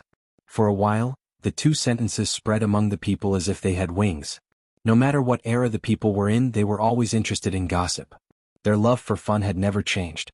Before the Hejian County chief came to visit, Lu Shi had heard several versions of the story. He was speechless. He knew who did it and he was mentally prepared. But when he heard the news, he was still touched. Give me some advice. If even you can't do anything, the arrogant Mengs won't let me go. The Hejian County chief was so anxious that his mouth was bubbling. Lu Shi smiled and shook his head. He elegantly poured a cup of tea for the Hejian County chief and said slowly. Chapter 233. The Hejian County chief thought it made sense. 2. But he was only a county chief in name only. How could he have so many soldiers to catch the bandits? Just taking care of the guards in the county governor manor who were just there to keep up appearances was already a stretch for him. He sighed and said shamefully, Brother Lu, you don't know. Even though I have the title of a county chief, I can't be compared to you. Without any real power in their hands, they had neither food nor manpower. How could they eliminate the bandits around them? How can I let the people live and work in peace? I have the heart, but I can't do anything to those bandits. If there were people with food, why would they let the bandits grow and disturb the people? He also had great ambitions. He wanted to be a good county chief and work for the people. However, there were too many powerful Buddhas in Hejian County. As a powerless county chief, he could only be an obedient mute and retire peacefully. In the past, he had tried to gather people to suppress the bandits, but at that time, the bandits had already become very powerful and could not be mobilized. Lu Shi sighed helplessly. He seemed to sympathize with his old classmate.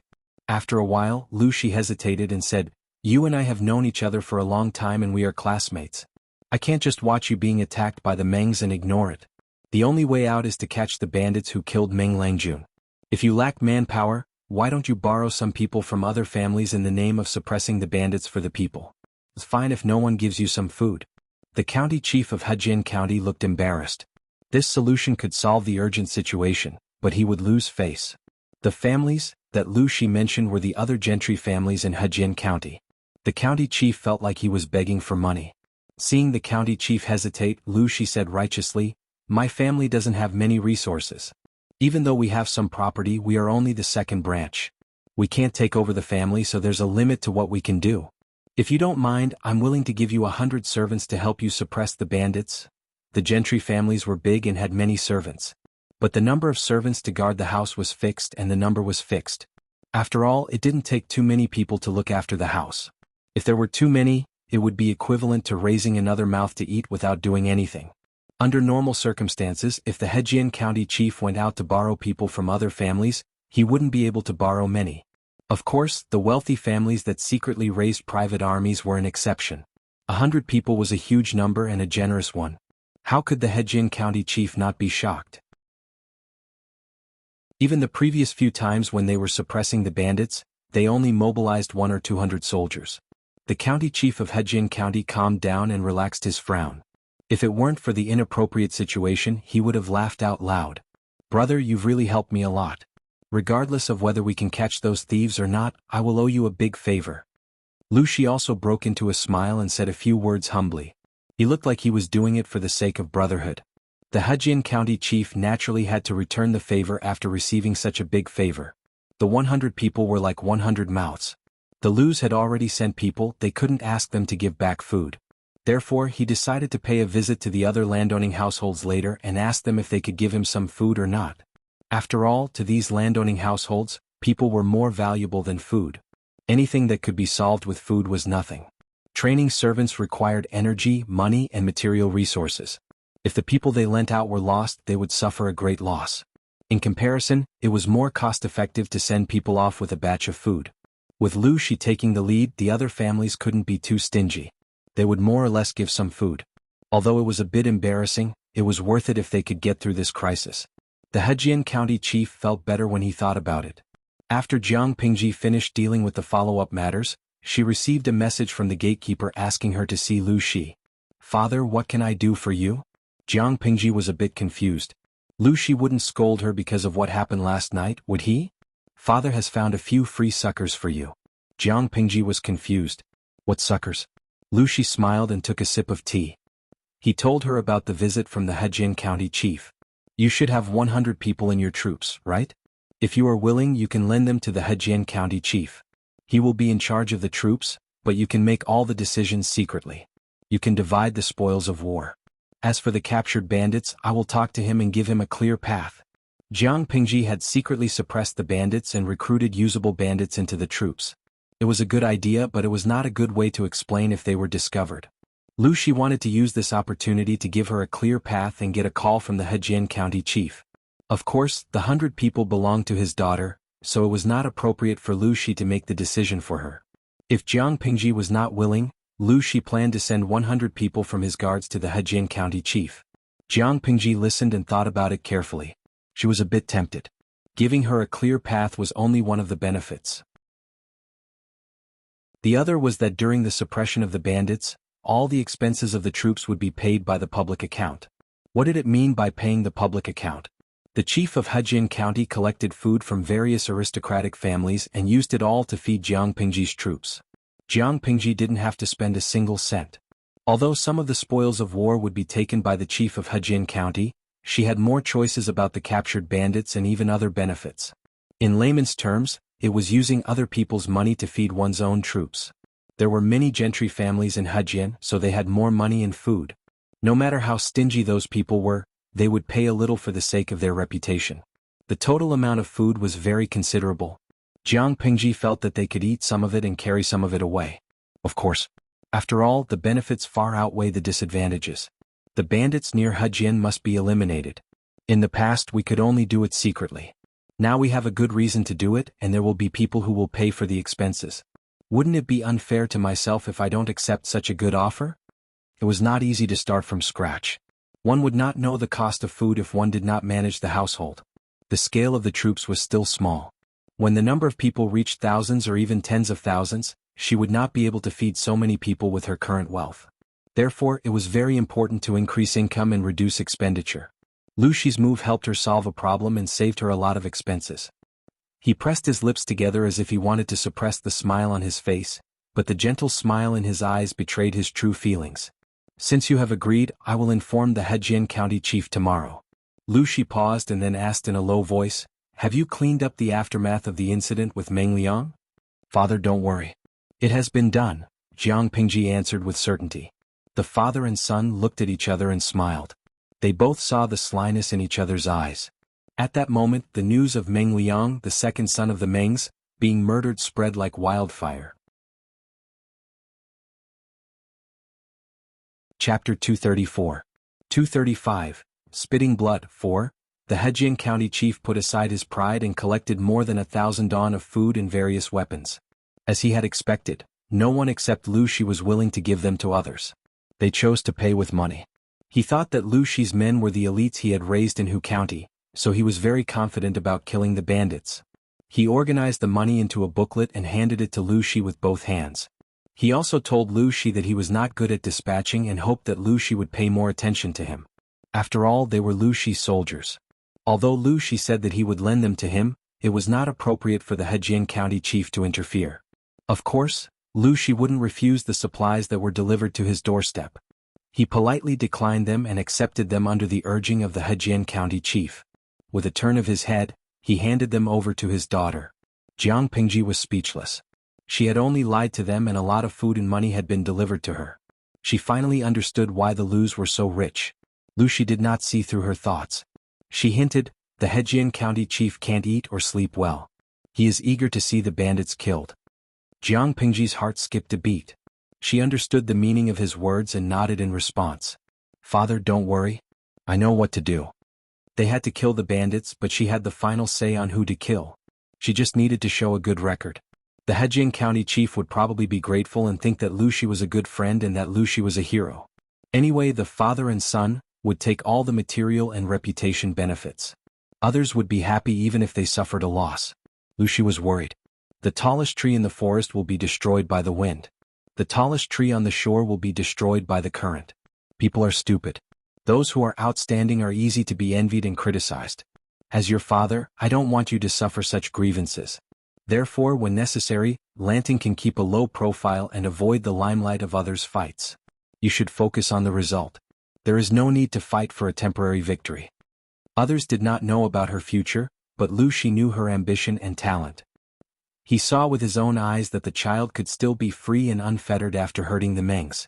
If it were someone else, would they be able to do that? She had already built a foundation by developing steadily. Her future development would be smoother. Once she was fully fledged, all she needed was a fortuitous encounter, and she would be able to rise to the top in an instant, shocking the people of the world and shaking the entire court. Father, don't worry. I'm not a brainless brute. Jiang Pingji answered with a smile. Lu Shi nodded his head in satisfaction, but then realized that there was something wrong with his words. She was his daughter.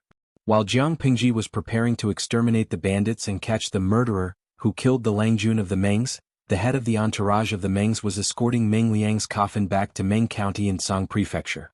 She wore a white silk mourning dress, a white banner hung high, paper money fluttered in the wind, and the soul guiding bell rang all the way. Meng Liang had been dead for quite some time. In order to prevent maggots from rotting and to preserve his body in perfect condition, they had specially made a special coffin and placed a large amount of ice inside. They were rushing to send Meng Liang's body back to his homeland before the beginning of summer. However, it was difficult to speed up while carrying a coffin. It should have taken them only half a month to travel at top speed, but it took them a month and a half. They had lost count of how many times they had waited for a month and a half. By then, Jiang Pingji had expanded the number of troops to 1,000 after exterminating the bandits. That was the result of her being picky. If she had slightly loosened the selection criteria, she would have had about 2,000 troops.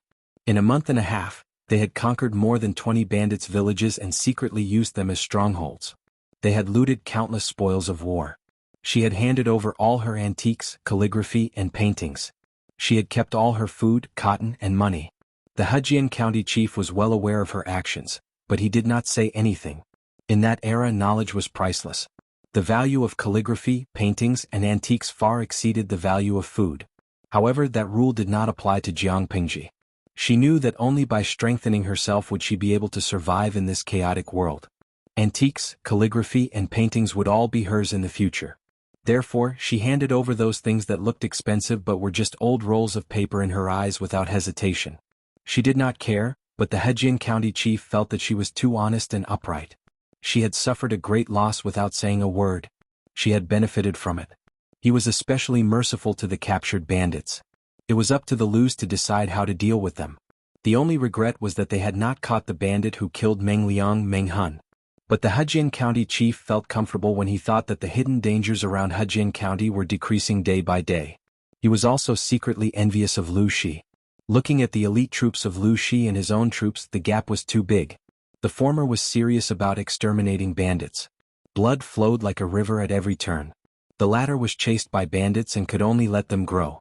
As the size of the troops increased, Meng Hun temporarily hid behind the scenes. Suku had to shoulder the double workload. Suku was so busy every day that he had no time to rest. If Qiguan Rang did not occasionally come to help him, he would have been exhausted. When he finally had some free time, he turned around and found that his Longjuan's troop had already expanded to 1,000 people. 1,000 private troops was nothing in front of any noble family. But considering the time it took for the troops to be established and the current situation, it could only be described as incredible. Even though Suku had seen the development of the troops with his own eyes, he was still a little stunned. Rang Xiaoyu has been busier lately. Qiguan Rang and Wei Yuan's daughter's wedding date was set in 8 months. Although it was a long time, they still had to go through a complicated ceremony. 8 months was considered a rush. If Wei Yuan was not in a hurry to get his daughter married, it could have been delayed for more than a year. Qiguan Rang was now the future groom. He was in high spirits and the haze between his eyebrows was swept away. It's not as leisurely as Wenjing, Suku said lightly. He and Qiguan Rang had been interacting more and more and they had many common topics. Eventually they became friends. You and Master Gong Chao have already decided to choose Lang Jun. Why haven't you expressed your opinion yet? Jiang Pingji's secret forces were developing rapidly, but there was no hidden danger of an unstable foundation. Instead, it was very solid. This was inseparable from Suku's hard work. However, one person's ability was limited. He only had so much energy. When there were only 100 people in the troops, he was in charge of the internal affairs and Meng Hun was in charge of the external affairs. They could manage the troops in an orderly manner. Now, Ming-hun could not show his face in public because of the sensitive timing. A lot of work was piled on him. Plus, the troops had expanded 10 times, so naturally, his work had increased by more than 10 times. There was no salary increase and he had no colleagues to share his work with. Chapter 235. Suku was a smart man. He could tell that Chiguanrang liked his Langjun. If that was the case, why didn't he join them? If he joined them now, he could immediately push all the internal affairs to Chiguanrang. He would be completely free. Suku worked overtime every day and he had dark circles under his eyes. He was a young man who looked tired all day. Those who didn't know him would think that he was having sex every night. It's not the right time. Chiguanrang forced a smile, but he wasn't good at that kind of expression. The curve of his mouth was stiff. Time? Suku asked, isn't this the right time? How could adding flowers to a brocade be compared to providing timely help? How could the insignificant friendship with Langjun be compared to when she had a firm foothold in the future? Chiguanrang glanced at Suku and said, Dongqing still exists and the royal family still has some power. It's not the right time yet. Suku was silent for a while. He vaguely understood what Chiguanrang was implying. As long as Dongqing still existed, Jiang Pingji couldn't develop her business freely. The shop was small and Suku could manage it all by himself. There was no point for Chiguanrang to join them now. Other than sharing Suku's workload and helping him get off work on time every day, he would wait for the time when Jiang Pingji really needed him. If it was someone else, he would have been furious if he showed the intention to assist Jiang Pingji but refused to join them. What made Chiguanrang gratified was that Jiang Pingji could completely understand and support his modesty. It was a tacit understanding between him and Jiang Pingji. They were both teachers and friends and they got along well. Because of that, Chiguanrang would occasionally come over to help Suku with some of his work. Suku's face turned pale. He said gloomily, I can only hope that the time comes soon. Otherwise, according to his Langjun's development, he would definitely die of exhaustion. His Langjun was too good at delegating work. Laymen don't care about professionals. Chiguanrang stopped him from saying anything. Chiguanrang looked at Suku and teased, Xiaoyu, you're at the age to get married. Why don't you take some time to think about it? No matter how unreasonable Lu Langjun is, he can't possibly ignore his subordinate's marriage, right? Seeing that the young man was dating, getting married, and having a baby, she should at least give him a few days off. Chiguanrang did not want to join the team at this time because he saw the heavy workload and wanted to relax for a few more days. After hearing this, Suku's face turned red and pale. He seemed to be in a dilemma. When Zheng's suggestion is really, could he say that Chiguanrang was very similar to his Langjun in some aspects? If Jiang Pingji knew how busy Suku was, she would probably say the same thing. Suddenly, Suku changed his mind. He hoped that the time for Chiguanrang to join them would come later. He could not imagine what would happen if his Langjun and Chiguanrang got together. He would be the one who would be exhausted. Chiguanrang pursed his lips and said, Xiaoyu, you don't have to be so depressed. Once Lu Langjuan's name spreads, there will naturally be talents coming to visit. Suku still had a hopeless expression on his face. Wait until then? He guessed that he had already died of exhaustion at his post. Although Jiang Pingji was a hands-off boss, it did not mean that she did not care about anything. Sans Hisong Shiningsher, the streamer has been going shopping for the past 2 days. I feel a little bored, Luxio was Hao Liao Chiao, #propping chin. The streamer is not a 10,000-year-old primary school student. There will be incidents wherever she goes. Recently, the streamer has been watching all kinds of bandit suppression series. It was exciting at first, but it got boring after a while. Now, shopping and drinking are like watching a gourmet show. A month and a half had passed, and the streaming room's upper limit was still 10,000 people. Jiang Pingji streamed every day. With the flow of people in the streaming room and all kinds of gifts, she had accumulated 986,000 points of popularity. In a few days she would break through the million mark. The system looked at the popularity points enviously. It tried to persuade Jiang Pingji to use them to increase the level of the streaming room, but she had heartlessly rejected it. In the end, the system was so angry that it could not do anything to her. Tudu Feichio, I think it's okay. Anyway, I think the streamer streaming is good. Also, think about the pile of work on Suku's desk. If the streamer streamed how to deal with them, I think it would be even more boring. When the bullet screen was sent, the audience in the streaming room was silent for a second. Then they all laughed haha because they felt sorry for Suku. Sherry de Deli, Suku is really unlucky to have a Zhou Bapi like the streamer. Kojiao Chifan, If I had a boss like her, I would strongly request 5 insurances, 1 housing fund, and most importantly, a raise in salary. Jiang Pingji sat at a noodle stall by the street, eating bland noodles. Her eyes were secretly looking at the screen, but her ears were listening to the conversation of the customers. She was multitasking. She added a bullet screen from the streamer. Streamer V, I just passed by the cloth shop. Didn't I ask Takshu to pick some new cloth for him and his aunt? Jiang Pingji thought about it carefully. It seemed that Suku's current living standard was not bad, and he did not have any other needs. She asked the servants to prepare some cloth, rice, and silver for him and sent them all to his aunt. Is that a raise in salary? Yinuagia Zhuge Qinma, that makes sense. Suku is speechless. But you forgot the most important thing, the vacation. It was good to give him a raise, but he did not have time to enjoy the money he earned. He was so tired all day. Suku still deserved to be distressed. Jiang Pingji coughed in her heart. Streamer V, as the saying goes, capable people do more work. Now we are short of manpower. Write down the vacation for him first and put it together later. She said it nicely, but not only Suku, but even the audience in the streaming room did not believe her. Their Longjuan's daily activities were either suppressing bandits or eating and drinking. As her subordinate, how could Suku not feel bad? Regarding this, Jiang Pingji expressed that she was wronged. Suppressing bandits and making trouble was true, but she did not admit to eating and drinking.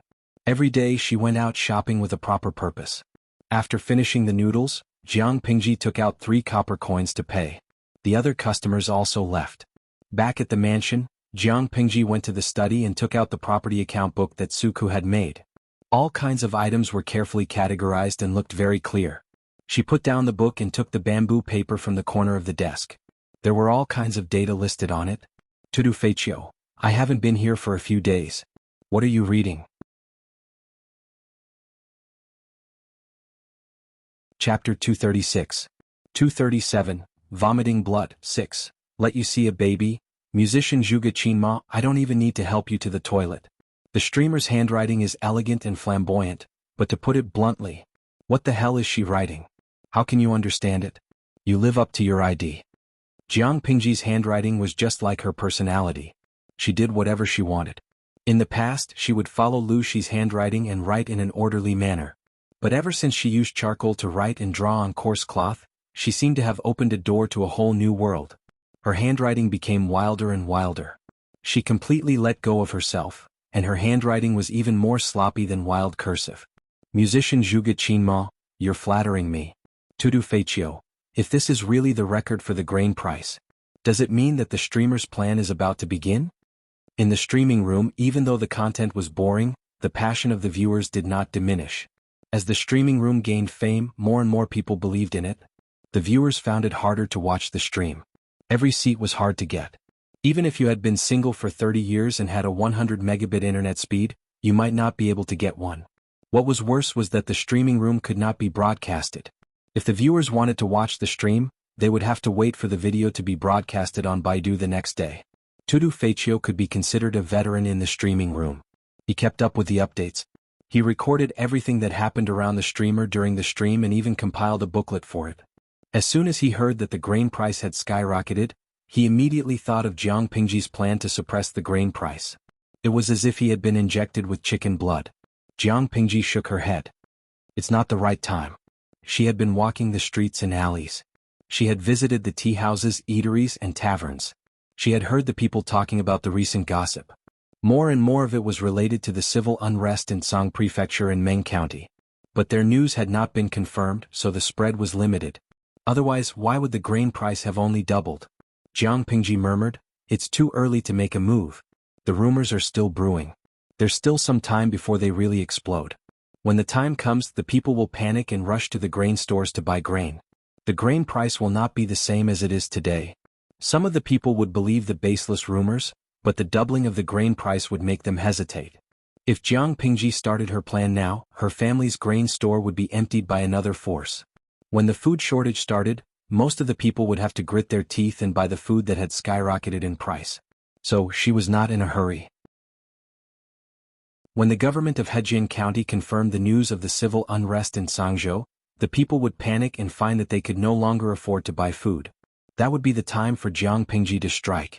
She took a look at Suku's statistical report and found that they had achieved great results in suppressing the bandits in the past month. The money collected was exchanged for food, which was purchased from the nearby Zisong County at regular prices. It added up to about 1,500 dong. The 3,000 dong she had extorted from the Mengs and the 1,300 dong the Hejian County chief had collected from various aristocratic families. After deducting the food consumed during this period of time, she still had 5,500 dong left, which was much more than she had expected. Takshu, go and tell the butler to call the shopkeeper of the grain store over here. The second branch of the Lus owned all kinds of stores. Half of them were Gu Min's dowry, and the other half were bought by Lu Shi over the years. The Lus had 3 grain stores in Hejian. They were located in different areas and had different customers. Daily necessities such as rice, oil, salt, soy sauce, vinegar, and tea did not make a lot of money, but every person needed them and the demand was huge. Therefore, the profits of those stores were moderate every year. As long as the shopkeepers followed the rules, it would be difficult for them to make a loss. The 3 shopkeepers were a little scared when they were suddenly summoned by their master. They were afraid that they had done something wrong and would be fired. Don't be so nervous. I called you here to ask you some questions. Jiang Pingji sat at the head of the table and asked one of them in a cold voice, "How's the business these days?" The shopkeeper answered respectfully, "The business is okay. The people are worried about the civil unrest in Sangzhou, so the grain is selling smoothly." "Is there anything else?" The shopkeeper was startled. He thought carefully and said, "Apart from some scattered purchases, there are many big businesses." The so-called big businesses were actually other grain stores planning to buy in bulk from them. But the shopkeepers were not stupid. They knew that the price of grain was rising fast, so they could wait for a while and sell slowly after the price rose to another level. Anyway, no matter where the grain was, they would not lose money. The only difference was whether they could make more or less. "You sold the grain?" Jiang Pingji asked. In order to have a continuous supply, the grain stores would more or less have some grain in storage. The shopkeeper hurriedly said, "I wouldn't dare to do that. Of course, I have to ask my master before I make a decision." Jiang Pingji nodded with satisfaction and said, "Just follow the price of grain these days. If the people want to buy in bulk, you can sell it as usual. If someone wants to buy in bulk, you don't have to ask for permission. Just say yes." The 3 shopkeepers hesitated. In their opinion, it was a good opportunity to make money. They should limit the sale and wait for the grain price to rise before selling. It would definitely be more profitable than selling it now. Jiang Pingji did not intend to explain. She only said coldly, "Just do as I say. I will have other instructions when the time comes." All merchants were unscrupulous. Merchants were born with the instinct to pursue profits. No matter what era it was, this had never changed. But for Jiang Pingji, the main purpose of the plan was not to make money but to gain fame. Or rather, she wanted to earn both money and fame. To others, it seemed impossible, but the opportunity was right in front of her. She had to seize it. The 3 shopkeepers looked at each other. But Jiang Pingji was their master. Lu Shi had never cared about the family affairs, Madame who had always allowed Jiang Pingji to do whatever she wanted, and the second lady had no reason to support her. The shopkeepers had no choice but to listen to her. "Yes." The 3 of them replied in unison. "You may leave now. Remember to report back if anything happens." When Hejian County was in turmoil due to the civil unrest in Song Prefecture, the Meng's entourage finally arrived at Meng County in Song Prefecture before the weather got hotter. Meng County was a wasteland. The streets were empty, and there was not a soul to be seen. The sun hung high in the sky and everyone felt a chill. The white banners fluttered in the wind, making a rustling sound. It made the scene even more desolate. Even though the Meng County chief's mansion had been burned down by Meng Hun, Meng Zhan still had a luxurious mansion. Chapter 237. 238, Spitting Blood 7. Who are you? The soldier saw the coffin on the carriage from far away. Seeing that they still wanted to get closer, he took out his knife and stopped them. "This is the Meng's territory. You lowly people leave now. Don't you dare dirty the eyes and ears of the nobles."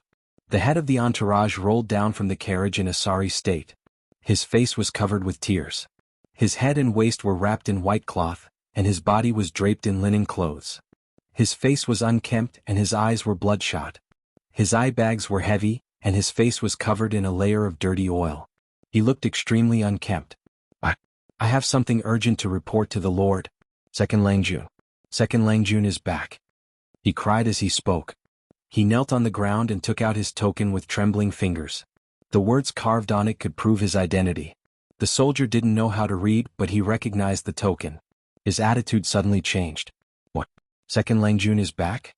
The soldier's expression changed. He was about to flatter Meng Liang to leave a good impression when he saw the coffin on the carriage. All of a sudden, an ominous feeling spread from his back to the back of his head. He felt numb all over. Could it be? Could it be that the person in the coffin was Second Langjun, Meng Liang? This conjecture shocked the soldier. Hurry up and report to the Lord. Second Langjun's body is back. Hurry up. The head of the entourage didn't dare to face Meng Zhan's anger. He roared at the soldier. The soldier was also shocked by the series of events. In a daze, he staggered and ran towards the Meng residence. For a moment, he did not expect the fury of the informant. Meng Zhan was having tea and wine with his friend in the waterside pavilion. They sat opposite each other talking about the world and laughing. But the atmosphere didn't last long.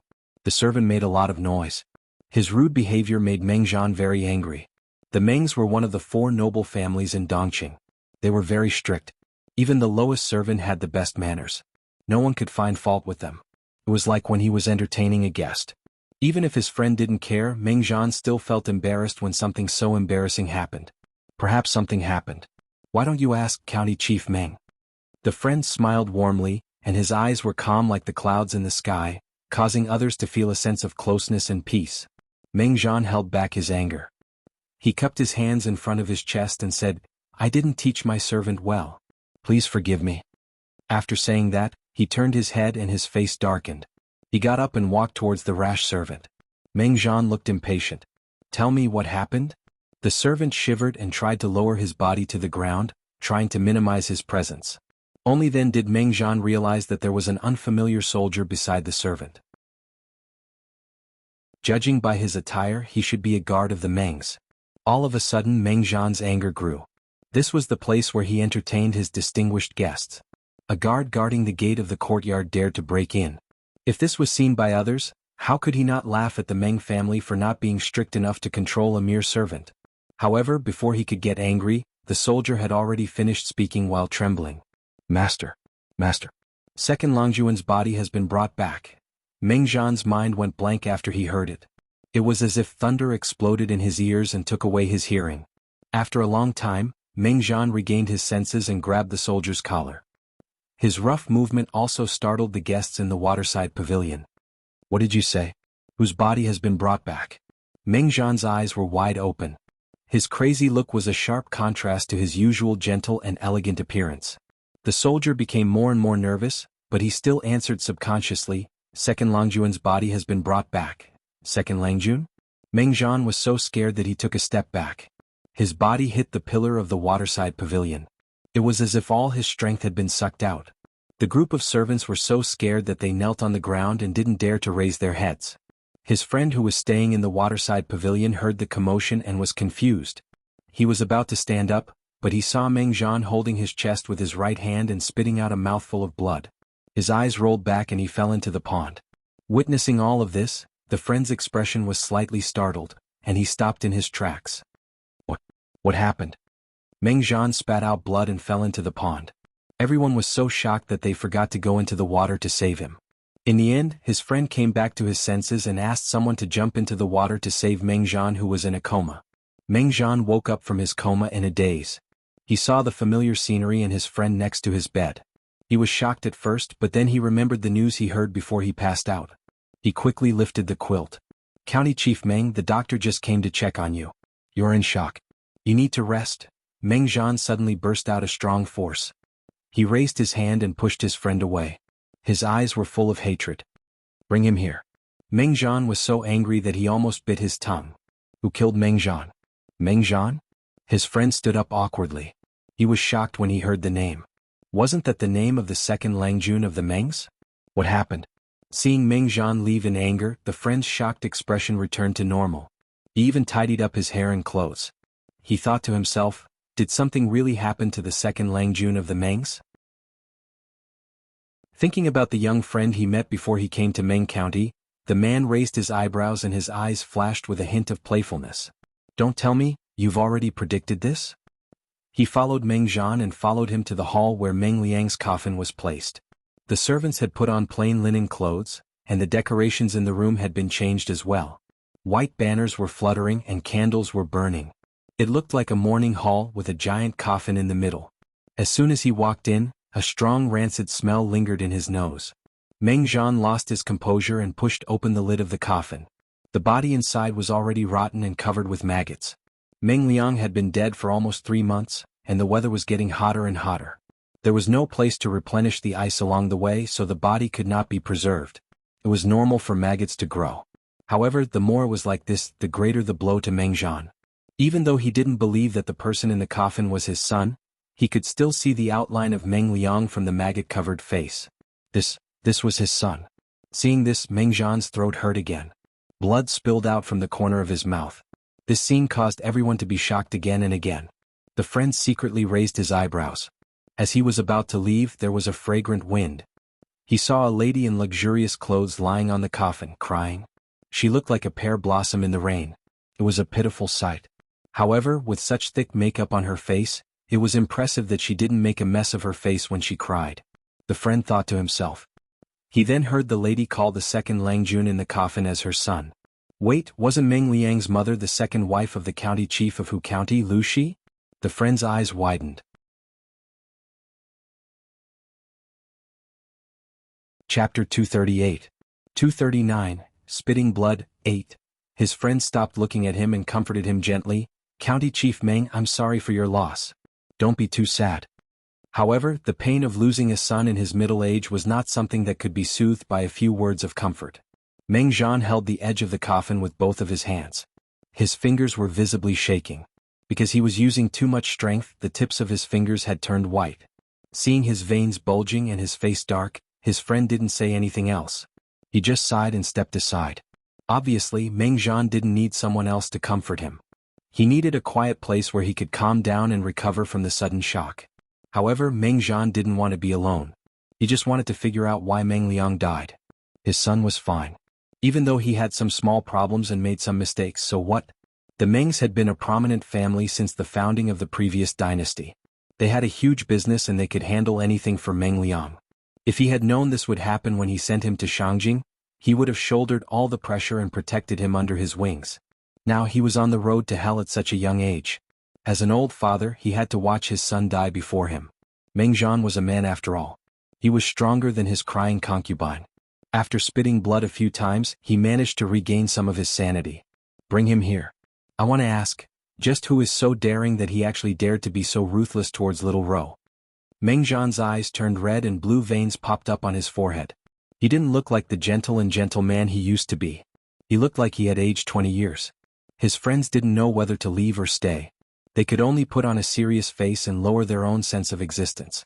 Not long after, the head of the entourage knelt down in front of Meng Liang's coffin. His stubbled face was covered with tears. The one who killed second Lang Jun was the thief, Meng Han. He lied to the master. The head of the entourage was anxious. Fear was lingering in his brain. He thought Meng Zhan would stand up and cut his head off in the next second. Meng Zhan smiled coldly. He looked vicious and ferocious. Tell me everything. Meng Han, His friend frowned. It was the first time he had seen Meng Zhan's expression other than a warm smile. Meng Zhan's whole body was filled with hostility, which made people uncomfortable. But considering that Meng Zhan had just lost his beloved son, it was not too much. The head of the entourage secretly clenched his fists. Whether he could keep his life or not depended on this. After gathering his emotions, the head of the entourage told the story that he had been preparing for over a month. He tried to focus on Meng Han's treachery and exaggerate the scene when he found the body. He portrayed himself as a loyal man, but the enemy was too cunning. He had no choice but to take back Meng Liang's body. Master, you must help second Lang Jun. The head of the entourage was crying on the ground. Tears and mucus were running down his face. Normally, Meng Zhan would have kicked him in the chest. But this time, it was a good chance for him to save his life. When I got second Lang Jun's body back, I found out that second Lang Jun, he was bled to death. The head of the entourage was lying on the ground. Meng Zhan felt another sharp pain in his chest. His right hand clutched the clothes on the left side of his chest. He clenched his teeth and his lips turned blue. Seeing that he was about to pass out again, Meng Jian pulled himself together with his extraordinary willpower. His eyes were extremely cold. You said, Second Lang Jun was bled to death by Meng Hun? These words were squeezed out through gritted teeth. No wonder Shang Er's body was purple. Even though part of it was rotten, the body was still weirder than a normal person's. Yes. The head of the entourage nodded with difficulty. Tears streamed down his face. I failed to protect Second Lang Jun. Master, please allow me to avenge him. When I get my revenge, I will kill myself. I will protect Second Lang Jun in the afterlife. Meng Jian's chest was rising and falling rapidly. His beloved concubine had already held him and helped him breathe. After a long time, so long that the head of the entourage thought he was going to die, Meng Jian's cold and arrogant voice came into his ears. Forget it. If Shang Er knew you were so loyal, he would be happy. Meng Jian said it unwillingly. He glanced at his friend and said stiffly, I must avenge Shang Er. I am the son of the Mengs. The name of the Mengs in Sangzhou is not something a traitor can humiliate.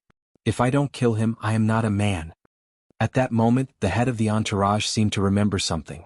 He thought Meng Jian's hatred could burn even more. After all, he was Meng Jian's subordinate.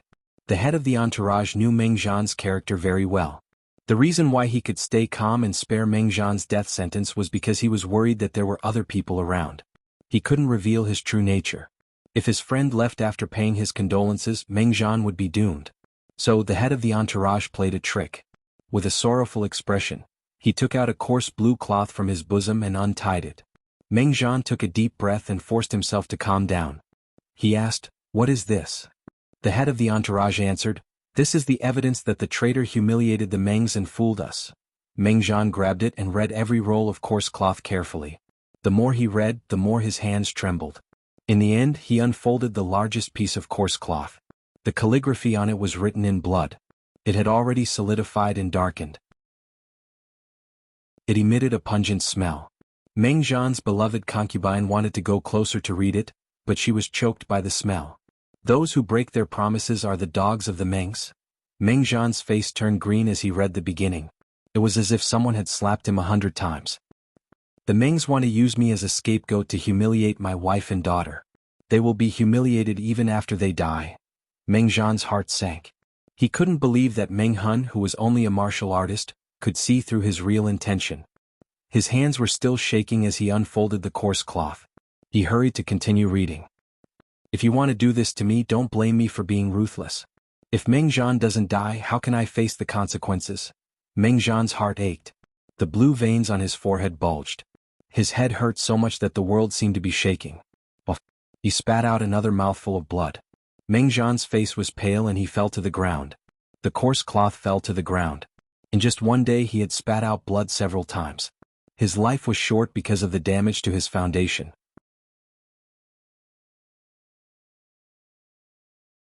Chapter 239. 240. The Grain Store Dispute 1. I thank you on behalf of my husband. Meng Jian's friend quietly stepped away to avoid Meng Jian's concubine's bow. Not to mention anything else, but based on the gossip he heard, he felt that the Mengs did not live up to its reputation. He had never heard of the Mengs using a concubine to pretend to be the legitimate son. He didn't want to get involved in this mess. Chief Meng needs to rest after this incident. You can't get angry again in case it hurts your foundation. Before the medical officer could step out of the main street where the Meng residence was located, he was hurriedly called back. He wrote a new prescription and gave a few instructions. His friend took the chance to leave. He was worried that he would hear another scandal if he stayed any longer. Meng Liang died. Everyone in the Meng's family mourned. They wore plain linen clothes. The Meng's army was also ordered to mourn for the second Lang Jun. Meng Jian's action was met with a lot of resistance. He was scolded by several elders. Who was Meng Liang? A son of the first wife who was not even 20 years old. To the public he was the son of the first wife. However, some of the elders who had heard the rumors knew that Meng Liang's identity was different. His identity as the son of the first wife was still a question mark. It was not like the Meng family was so short of people that Meng Liang was the only one. There were still many candidates for the Meng family. A son of the first wife died and the entire Meng's army mourned for him. Who did he think he was? Even if the emperor of Dongqing passed away, he wouldn't be treated like this. More importantly, it was a critical moment. The civil unrest in Song Prefecture was getting worse. Mobs were everywhere. The Meng's army needed to clean up their colleagues. They didn't have time to mourn for a young boy. Speaking of which, Meng Liang was the source of the civil unrest. If it weren't for the fact that the boy was too much of a bastard and made the people angry, the Mengs wouldn't be in such an awkward situation. It was better for him to die. He didn't have a good background anyway. If it weren't for the fact that Meng Zhan loved him so much that he wouldn't give him anything and even ignored the legitimate eldest son of the first wife, the elders wouldn't have cared about Meng Liang. He was just a piece of mud that couldn't be helped. He was a waste of air when alive and a waste of land when dead. Meng Zhan's heart was as hard as steel. He refused to give in even half a step. The two sides were locked in a stalemate. As a result, there were several voices within the Meng family's army. The news of the civil unrest that they had painstakingly concealed seemed to have grown wings and spread among the people. When the people in the neighboring counties and prefectures heard the news, they panicked and felt insecure. The Meng family is truly a sinner. A plain-looking carriage stopped on the mountain road. The man in the carriage lifted the curtain and saw the people fighting outside. Their clothes were ragged and their faces were yellow from hunger. It was a scene of chaos. The man sighed in his heart and put down the hand that lifted the curtain. Judging from his appearance, he wasn't the man who was a guest at the Meng residence. At this moment, the guard outside asked him in a low voice, "Master, should we return to Shangjing first, or?" The guard's voice was filled with concern and nervousness. There were only 11 of them, including the man. With such a small group of people, if they encountered a large wave of rioters, they could not guarantee the safety of the man in the carriage. The longer they stayed, the more dangerous it would be. The man went silent for a moment before he said abruptly, "No, let's go to Langya." He had some doubts and was eager to seek confirmation from his young friend. The guard did not even think about it. He answered yes and pulled the reins of the carriage. Soon, the seemingly ordinary carriage completely disappeared on the vast mountain road. "Yuanjing, what kind of students do you have?" Faintly, the man seemed to be complaining. There were different voices within the Meng family's army. The suppression was lax, which made the already serious civil unrest even more intense. Hejian County, which was only half a month away from Meng County, was naturally the first to be affected. Jiang Pingji returned to the mansion from the streets as usual. The information she collected made her look cold. The audience in the streaming room could feel the low pressure around her through the screen. Even the funny comments on the bullet screen had decreased greatly. The price of grain has soared to 8 times the original price. Even so, the supply still cannot meet the demand. Su Ku hurriedly jumped off the carriage and hurried to Jiang Pingji's study room. He knelt in front of her and said, "Lang Jun, it's time for us to take action." When the price of grain skyrocketed, it would be difficult for them to lower the price. By then, they would have to face the resistance of all the grain merchants in Hejian County. The grain merchants were supported by the gentry clans. They were not afraid of one or two of them, but it would be hard to say if they joined forces. "No hurry." Jiang Pingji was expressionless. She seemed to be deep in thought, which made Su Ku so anxious that he almost couldn't speak. It was not the time to act aloof. "Let me ask you, have you found any refugees from the nearby counties?" Jiang Pingji asked. "Not near Hejian County, but there are many in Zisang County." Zisang County was near Hejian County, which was closer to Meng County in Song Prefecture. If there were refugees, they would be the first to appear. "I got it." Jiang Pingji pounded her palms and said, "Tell the grain stores to put out the signboards and try to spread it throughout Hejian County. We must let every citizen know that the 3 grain stores will be buying large quantities of cheap grain." "Signboards?" Su Ku was startled. "What is that?" "It means to widely advertise. Hire 30 to 50 children or hooligans who are familiar with the roads nearby. Give them some money and let them advertise on the streets." Jiang Pingji explained. "Anyway, we must let the people know as soon as possible." Su Ku's eyes flashed. If it were not for the situation, he would have praised his Longjuan's idea. Nowadays there were too few people who could read. Even if they put up the signboards at the city gates, not many people would know about the grain stores. The effect was minimal. If they let children or hooligans advertise everywhere, it would be faster and wider than just putting up the signboards. The key was that the labor cost was not high. "I'll do it now." Su Ku calmed himself down, bowed to Jiang Pingji and left. "Wait." Jiang Pingji suddenly shouted and stopped Su Ku, who was in a hurry to leave. "Before we do this, go and find out which grain store has the lowest price. The price we set will always be 20% lower than the lowest price." Su Ku was dumbfounded. "Not the normal price?" Jiang Pingji snorted and said, "We just need to be kinder than the black-hearted merchants. We are good people, understand?" Suku was still dumbfounded. It was different from what he had imagined. Don't worry. The price will not go on. Jiang Pingji said calmly, our price will only be 20% lower than the other grain stores. If they want to compete, they will naturally lower their price. Then we will lower it by 20%.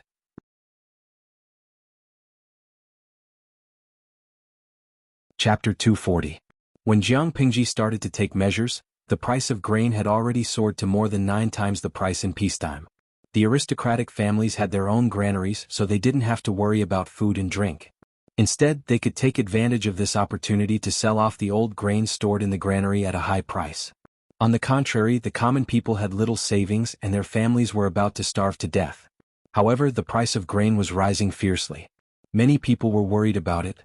Many women were pacing back and forth in front of the grain stores, waiting for the grain to be cheaper. They didn't expect the price to go up every time.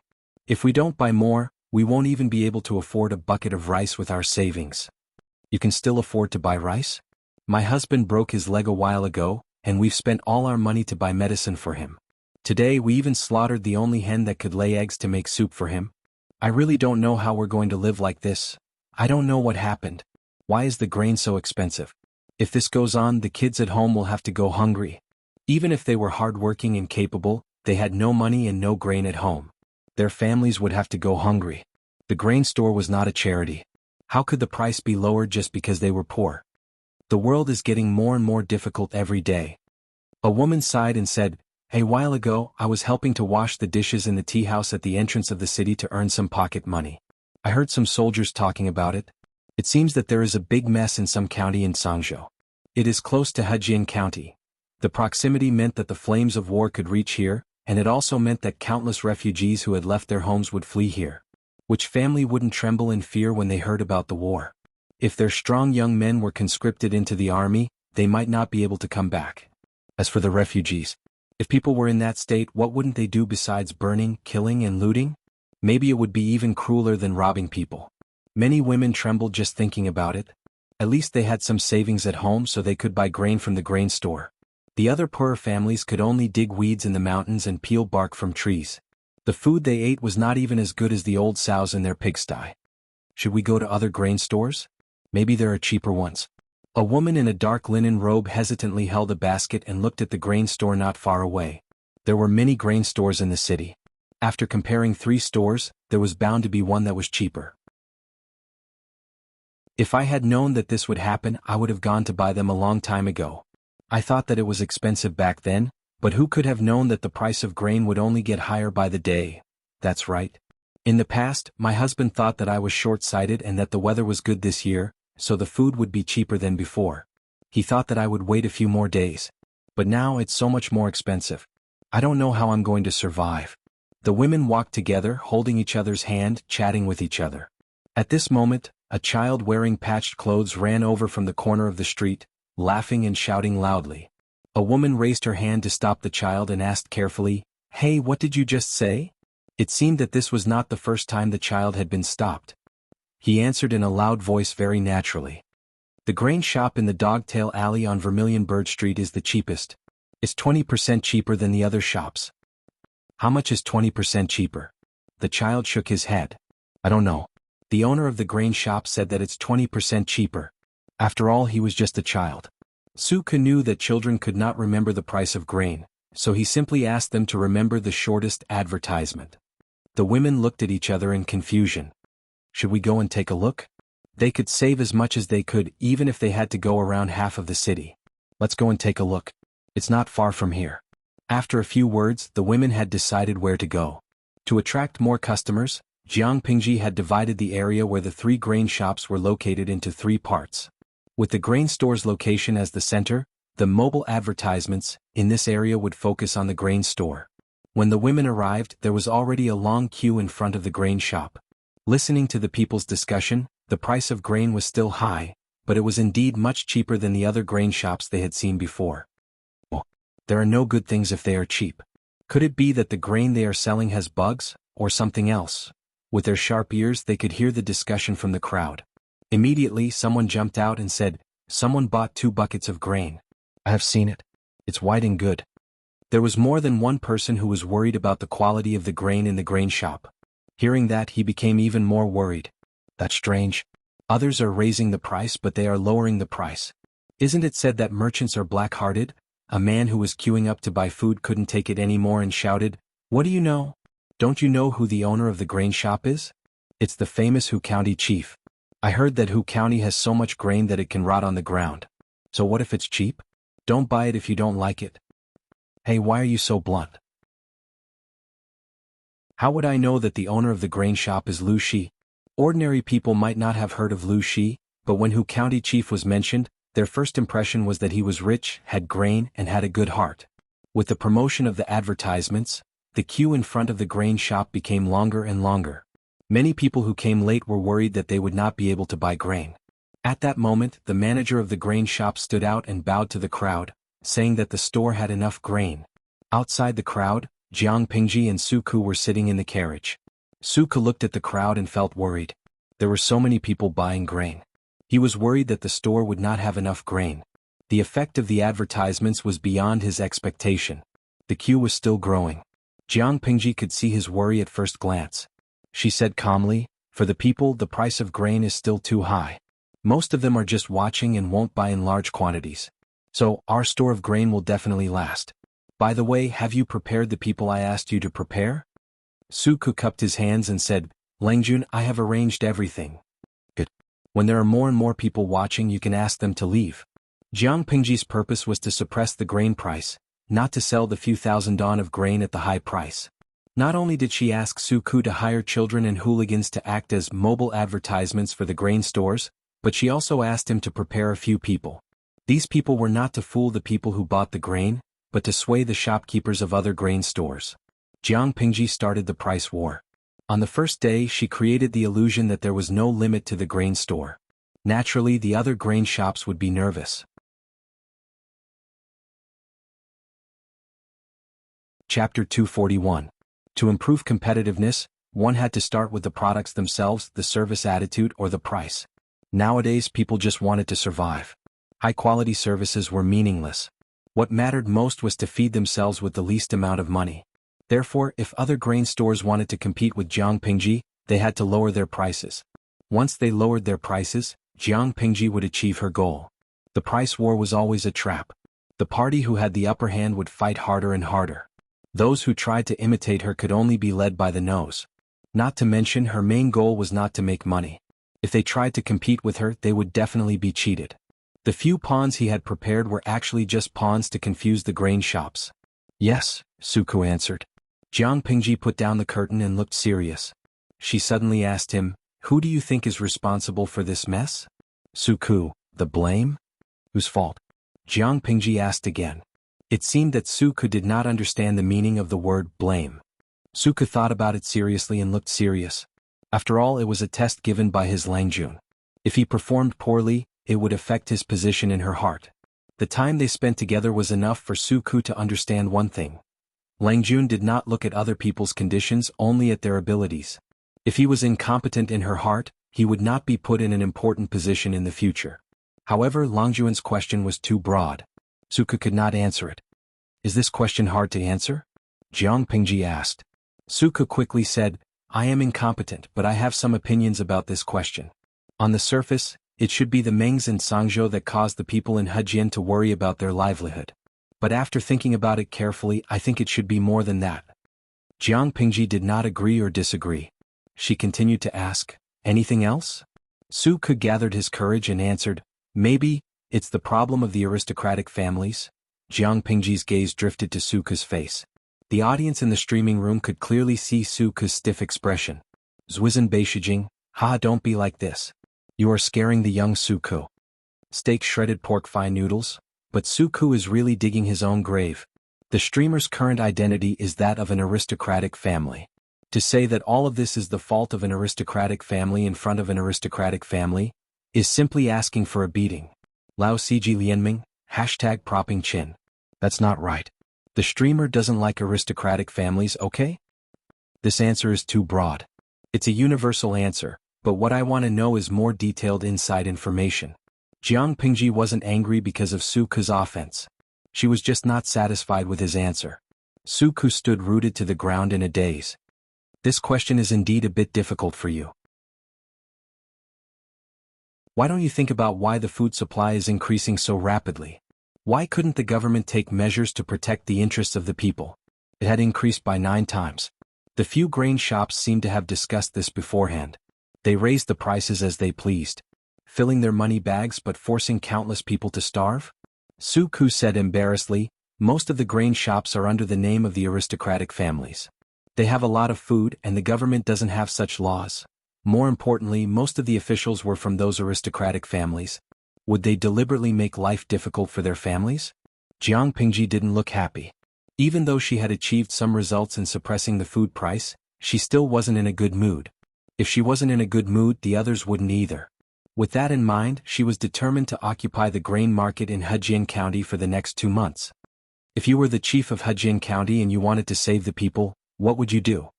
Jiang Pingji threw another question to him. Su-ku complained in his heart. Who didn't know that the chief of Hejian County was just a mascot? He didn't have any power or influence. He only had a title which couldn't suppress the rampant aristocratic families. Even if he had a bodhisattva's heart, he could only be indifferent when he was in that position. However, Su-ku wasn't an ordinary person. After thinking hard, he came up with a very bold idea. His Langjun always did not play by the rules. His thinking was even more unconstrained and unrestrained. Since that was the case, why didn't he change his way of thinking? Maybe he could get a different answer. Su-ku had a flash of inspiration. He had an idea. If I am the chief of Hejian County, I have no power or influence. I only have the title of the chief. I can't stop the soaring food price. If that's the case, why don't I encourage the grain merchants to continue to raise the price? The higher the better. Jiang Pingji's eyes lit up.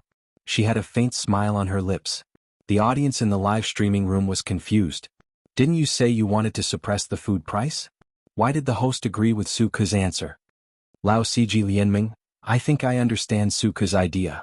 To encourage the price of food to skyrocket, he secretly sent people to the neighboring counties to promote the food and encourage the grain merchants there to transport the food to Hejian County to sell.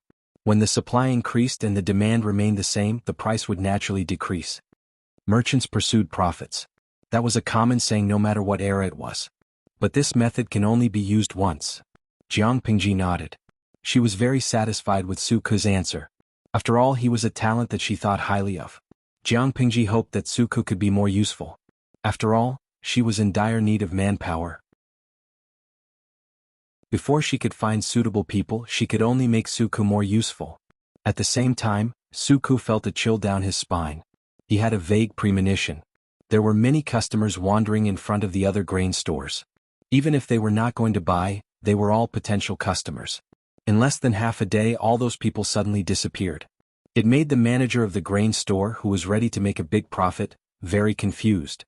He sent a worker to find out what was going on. Soon he got a reply. Who is so bold? The manager of the grain store was furious. It was like stealing food from a tiger's mouth. The worker nervously told him the owner of the grain store, and then he became silent. It seemed to be a competition between grain stores, but if it was too embarrassing, the power behind each store would be involved. The worker hesitantly asked, Manager, what should we do? Tut, what else can we do? Let's leave it at that. I will go to the manor and ask the head butler. At the same time, many managers of the grain stores in Hejian County made the same decision. Grain stores could not make a lot of money, but it was difficult for them to lose money. The aristocratic families did not take it seriously at first and let the managers make the decisions. The managers thought about it and decided that it was okay to make less money. Since it was a profit anyway, they might as well lower the price to the same. Chapter 242. What is the loose trying to do? The shopkeeper of the grain store slammed the cupboard loudly. His old face was flushed with anger, and blue veins were popping on his forehead. He was suppressing his terrible anger. Who in this world would complain about not earning enough money? There was such a good opportunity in front of him, but the loose jumped out to mess it up. The clerk looked at the deserted store and felt embarrassed. He whispered, Shopkeeper, should we lower the price too?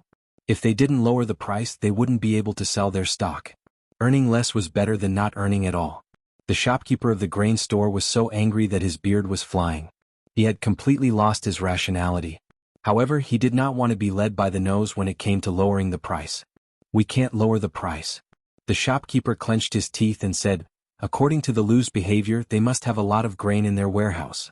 They can afford to squander like this. If we lower the price and they continue to lower it, what should we do?"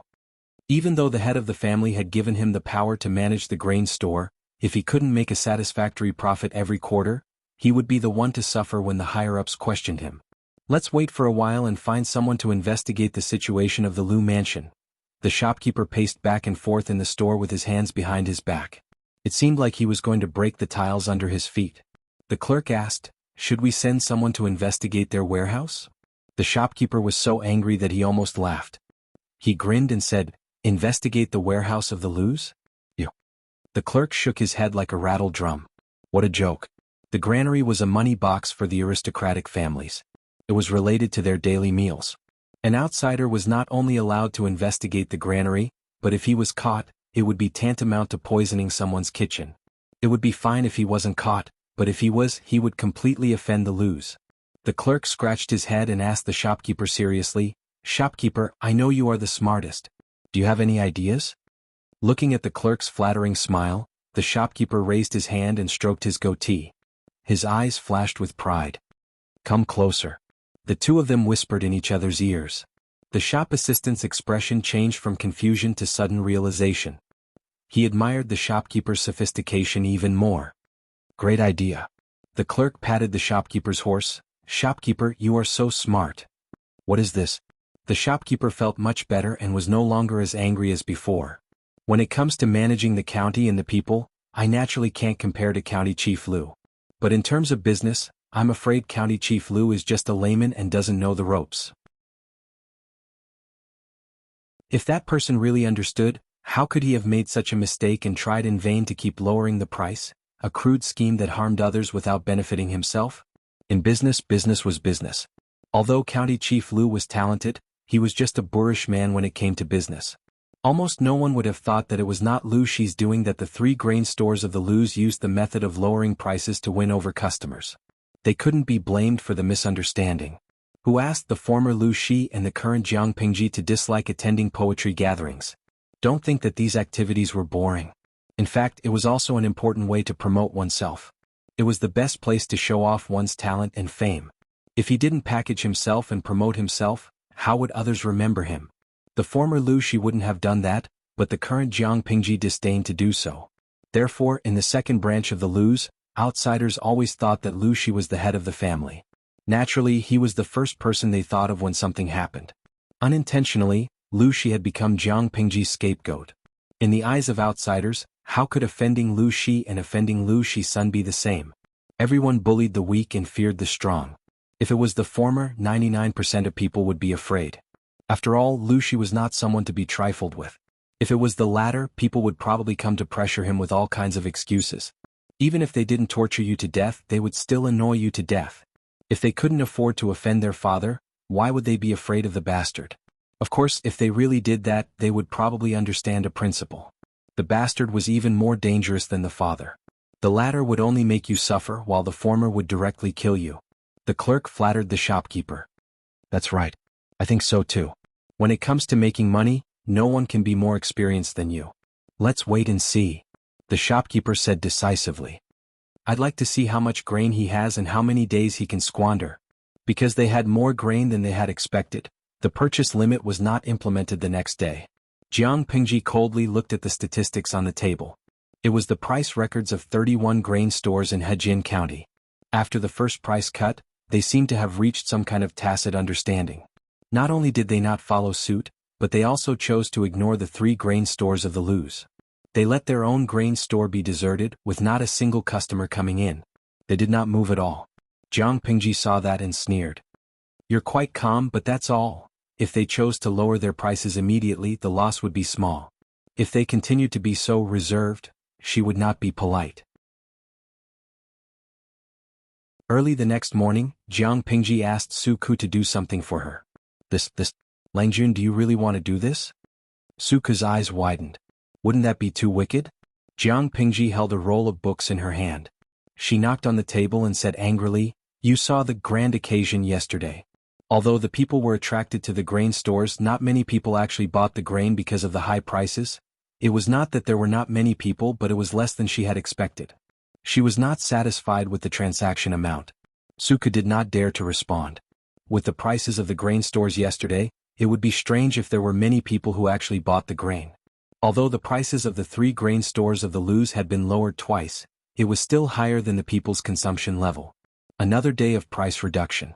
The people would naturally have the mentality of, wait a little longer, maybe it will be even cheaper. I've read the information my father gave me about Hu County. There is a lot of rain this year, so it should be a bumper harvest year. The drought in the neighboring 2 prefectures is also better than in previous years. The pressure of the food shortage will be much smaller than in previous years, which means that the grain prices will be exceptionally low after the autumn harvest. Jiang Pingji said coldly, we'd better convert the 5,000 don of grain we have into money before the autumn harvest. After the autumn harvest we can buy the grain at a low price. After that, the price of the grain will increase by several times. If we can't sell it, we will lose money. Although the grain was not a business, who would want to make a few hundred if they could make a profit of 10,000 don? Jiang Pingji lacked everything at the moment. She could only use the method of increasing income and reducing expenditure to the maximum. She wanted to turn the 5,000 don of grain into the biggest profit. Suku was silent. So this was the reason why his Langjun wanted to cheat the grain stores of the other noble families? Very good and very powerful. He was speechless.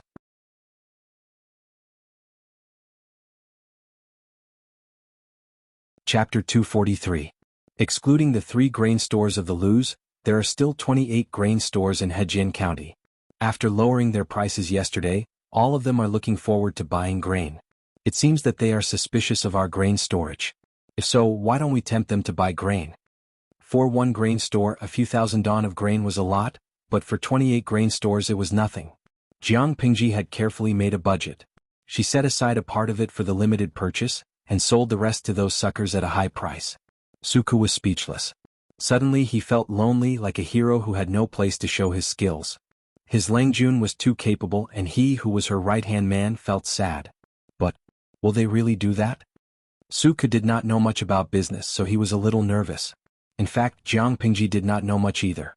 After all, she was a genetic warrior, and fighting was the mainstream of her life. Most of the skills and knowledge she learned were related to practical fighting. But she lived in an era where information was extremely advanced, so she could always learn something. She was not an expert, but she could still imitate others. Not to mention the suppression of business in ancient times. Of course she could handle it. Of course they will. Even if we don't spread the news that we don't have enough grain, they will secretly test us. Jiang Pingji was a layman when it came to business, but when it came to cheating people and maximizing profits, she was the master of it. Whether it was in ancient times or in her previous era, as a general she was not a reckless or brainless person. On the contrary, most of those people were smart. They looked crude, but they had a lot of tricks up their sleeves. Jiang Pingji was chosen by her old boss, stood out from many candidates, and became the commander of an army. Of course she was not ordinary. Ask the shopkeepers of the grain stores to pay attention and record the appearance of every person who buys grain and the grain they buy, Jiang Pingji said. If I'm not wrong, those grain stores will send people to secretly buy grain from our grain stores to test us. She continued, what you need to do is to let your people spread the rumor, and at the same time have the shopkeepers and workers put on a show. Put on a show? What kind of show? Of course, they would secretly say that there was not enough grain in the granary, and let the shopkeepers ask their master what they should do next. As long as the people who came to buy grain accidentally overheard it and brought it back, Jiang Pingji's goal would be achieved. Suku sighed in his heart and said, okay, I'll go and do it now. Alright, go ahead. Although Suku was young, he was thorough and steady in his work. Jiang Pingji had always been at ease when she handed things over to him. Jiang Pingji's prediction was accurate. After noon, there were indeed a few people who bought a large amount of grain. One of them even bought a whole stone. If it was any other time, any commoner with a little extra money would be able to afford 1 stone. But now that the price of grain had skyrocketed, a single stone was a huge deal. When the sun was about to set, the clerk of the Luz grain store hurriedly ran into the store from the side door. He was so anxious that he didn't even have time to wipe his sweat. He looked at the shopkeeper in panic, as if he had something important to report but couldn't say it directly in front of the other commoners. Seeing that, the shopkeeper put down the customer he was serving and went to a corner to talk with the clerk. One could vaguely hear words like, 1,900 don, and not enough. The inside of the grain store was very noisy. There were many people buying grain everywhere. It was hard to hear their conversation unless one was paying attention. However, among this batch of people who were buying grain, many of them were spies from other grain stores. "Is what you said true?" The spy answered, "It's true. I heard them say that they have less than 1,900 dawn of grain. If they continue to sell like this, it won't last more than a few days." After hearing that, the spy pondered for a while and made a decision in his heart. Apart from the 3 grain stores of the Luz, the other 28 grain stores were hoping to make a fortune this time. Seeing that the people who were buying grain had gone to their competitors' stores, they were anxious. 2 of the stores even decided to lower their prices the next day. When they heard the news, they were all excited as if they had been injected with chicken blood. 1,900 dawn was not much even if it was divided among the 28 grain stores. If they could buy this batch of grain from the Luz, they could naturally continue to raise the price and still make a profit. Now the news of the civil unrest in Sangzhou was getting more and more intense. The refugees not only affected Zisong County, but also spread to Hejian County. It was a good opportunity to make a fortune. If they missed this opportunity, they would not get another one. How could they let the Luz ruin it? In a word, bye-bye. Therefore, on the 3rd day, the 3 grain stores of the Luz welcomed a large number of people who were buying grain. It also drove the real buyers to make up their minds to buy grain. They had all heard the rumor that the cheap grain of the Luz was running out. If they did not buy now, they would have to buy grain with sky-high prices in the future. If they could not afford it, they would starve to death. On the 3rd day, the business of the grain stores reached its peak. Even when the grain stores were closed, there were still many people who did not buy grain wandering in front of the doors. The shopkeeper and the clerk could only persuade them to leave in a gentle voice. "Today's grain is sold out. If you want to buy more, come back tomorrow. The grain stores are closing now." The people looked at each other. In their hearts, they thought that the shopkeeper was just saying perfunctorily. They were very disappointed. On the 4th day, the business of the grain stores was still good, but they closed before noon, which further confirmed the rumor that the grain stores were running out of grain. Humph, the Lu County chief has made great achievements in governing the region, but he knows nothing about business. He is so stupid to give up a watermelon and throw away a sesame seed. Many people laughed in their hearts. The Luz did make a lot of money, but that was all. If they had been patient, they could have made 5 or 6 times the money or even more. On the 5th day, the grain stores in Hejian County seemed to have reached an agreement. They all adjusted the prices of their grain stores. The prices were set. If they did not want to buy, they could wait for their whole family to starve to death. However, the expected customers did not come. After asking carefully, the shopkeepers of several grain stores almost had a heart attack. They thought that the grain stores of the Luz would not open today, but the people found that they opened earlier than usual. "Hey, what is this?" The people looked at the sign outside the grain stores and did not understand it. "This is a limited purchase." At this time, a man in a green scholar's robe was standing in the crowd with a feather fan in his hand. Who else could it be but Qiguan Rang? What is a limited purchase? Out of 100 people, 99 were illiterate. How could they understand a limited purchase? The people respected the scholar. They all made way for Qiguan Rang so that he could read the sign. He calmly walked forward and read the content of the sign clearly. Then he explained in a way that the people could understand. "The grain stores are still open, but each person can only buy 2 days' worth of grain for a family of 4. We will not sell more than that." Limited purchase? They had never seen or heard of such a way of selling. Many people found it hard to get used to it. If this was the case, didn't it mean that they had to go to the grain stores every 2 or 3 days? Why couldn't they sell it all at once?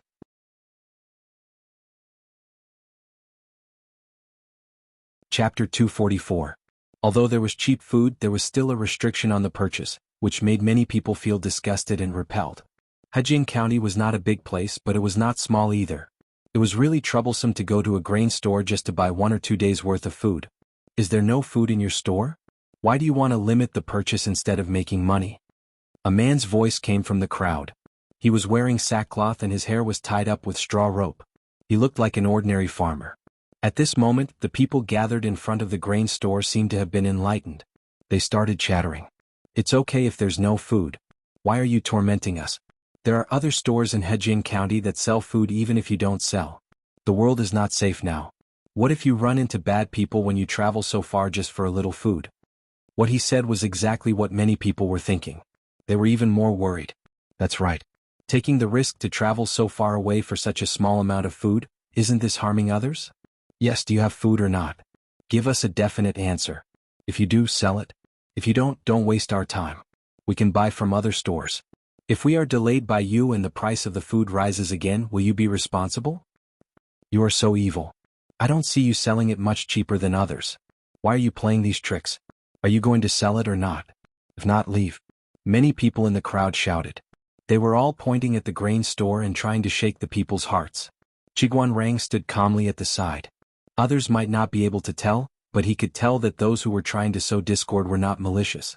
Rather than saying that they were trying to sow discord, it would be more accurate to say that they were trying to stir up the atmosphere and mislead the people. Therefore, he didn't stand out to explain the benefits of the purchase restriction. Instead, he looked at the grain store with a playful smile. He wanted to see what other tricks Lu Langjun had up his sleeves. Seeing that many people were provoked, the manager of the grain store hurriedly lifted his clothes and crossed the threshold. His face was full of fear. He bowed to the crowd and the noise of the crowd finally calmed down a little. Folks, I'm running a small business. It's all thanks to your help that I can stand firm here in Hejin County. The shopkeeper was lying through his teeth, but the commoners liked to hear such flattering words.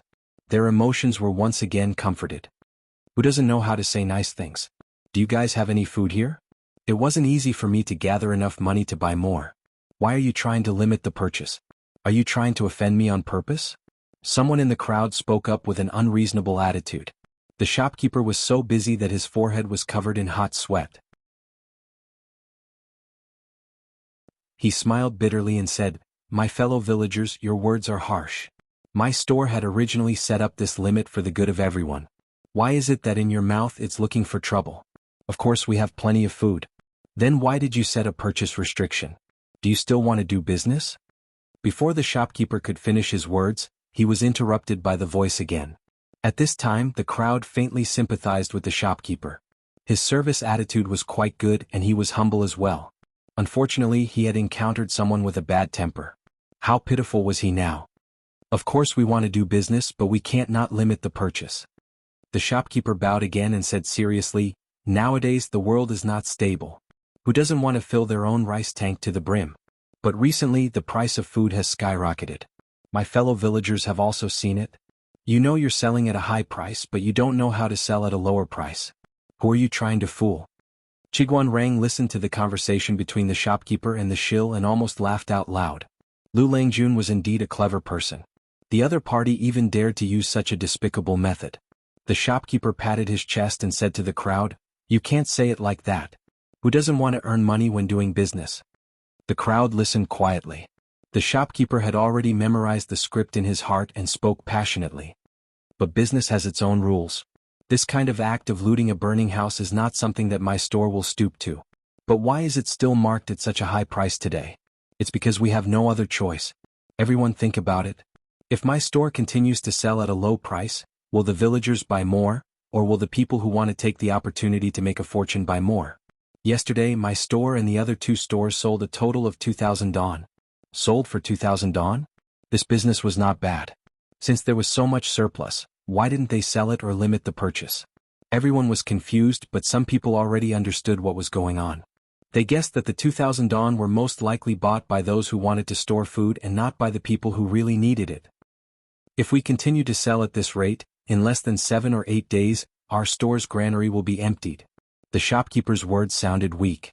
Not to mention 7 or 8 days, they probably wouldn't even last for 2 or 3 days. The owner of the store thought about it and came up with the idea of limiting the purchase so that the people who really need it can buy it.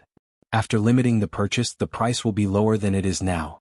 No matter how many flowery words there were, they couldn't beat the phrase, "After limiting the purchase, the price will be lower than it is now." Nowadays, the food in the store was indeed more expensive than usual, but it was much cheaper than the food that was 9 or 10 times more expensive. Many people could afford it if they gritted their teeth. With that, many people's hearts began to waver and they started to lean towards the store. The shopkeeper took the opportunity to add fuel to the fire and said in a clear voice, "My fellow villagers, although the world is difficult, with the blessings of God, we should have a small harvest this year. In another 2 or 3 months, you should start preparing for the autumn harvest. By then the food will have recovered and you won't have to worry about starvation. To be honest, the store doesn't make much money by limiting purchases. But if everyone can survive until then, earning less money doesn't matter. At the very least they would feel at ease. Don't you think that's the case? Business is business and business has its own principles. Qiguan Rang raised the feather fan in his hand to cover the smile on his face. Lu Longjuan's move was really beautiful. If it were anyone else, they would have been tortured to death by the restriction on the purchase. After all, this move had affected the interests of many people. Unfortunately, Lu Langjun was of noble birth. He was the only legitimate son of the second branch of the Lu family. As long as Lu Shi didn't fall, the gentry in Hejian County would be afraid of him. The restriction on the purchase made many black-hearted merchants eager to make a fortune. So what if they lost money? If they wanted to make a move on Lu Shi, they had to see if Lu Shi would agree. The business of the Lu family's grain store was still booming. There was an endless stream of people buying food. For them, even if they had to travel for a few more hours, it was all worth it as long as they could buy cheap food. This is what a real businessman should be like.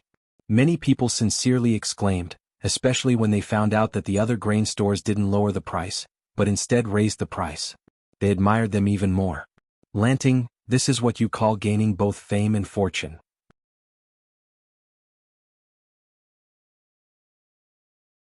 Chapter 245. She smiled and said, "The timing, location and people are all on my side. It's mostly luck that I can succeed this time." Qiguan Rang nodded in agreement. It's really luck this time.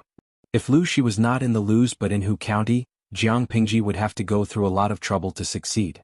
Not to mention the brutal methods of assassination in ordinary business competitions, there were many other dirty methods to kill without spilling blood. Those who were greedy for money would have many ways to ruin her reputation. Even if Jiang Pingji had good intentions, if her opponents wanted to bully her, she would make a big fuss. It was impossible to implement the purchase restriction. The root cause was that the people were too easily fooled. They believed whatever they heard and rarely had the ability to make their own judgments. Based on this situation, the grain price won't be higher than the price set by the grain store. Jiang Pingji took a sip of tea and mumbled, "I hope we can survive until the autumn harvest. That way the people won't have a large-scale food shortage. We can't let our guard down because of this. After all, the civil unrest in Meng County and Song Prefecture has spread to Hejian County and other counties. How to settle the people is a big problem. If they couldn't control the people, the local public security would be greatly reduced." Jiang Pingji raised her eyebrows and said with a smile, "That's the problem of the Hejian County chief and other aristocrats. It's not our turn to worry about it."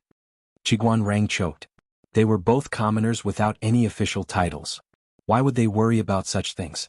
Jiang Pingji said, "Compared to these things, Wenjing should think about how to be a bridegroom. Wei Nyangzi is still young, so please bear with her." "Of course."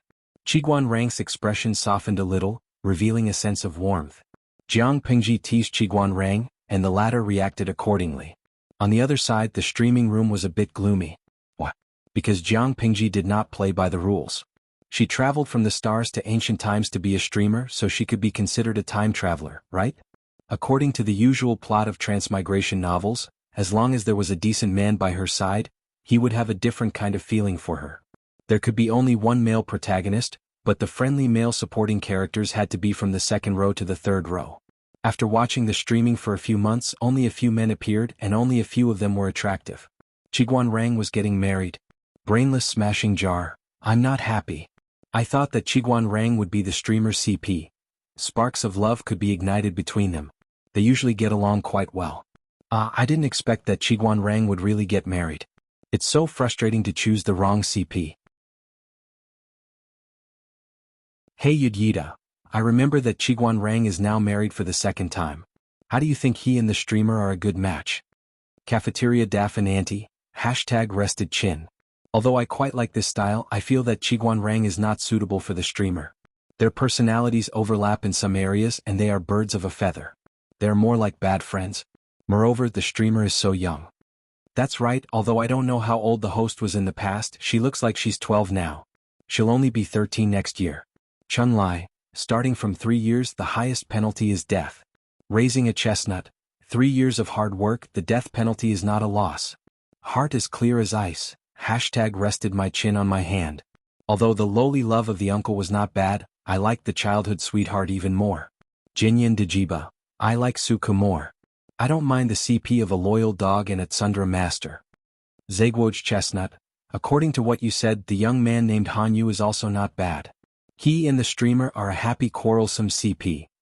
Even Lu Shi, a legitimate father, was not worried about his daughter's marriage. The viewers in the streaming room had already begun to dig up all kinds of men that Jiang Pingji had met, hoping to find Jiang Pingji's future husband from among them. Lao Siji Lianmeng, why are you worrying so much? It's not certain whether the streamer will marry in the future. His words shocked everyone present.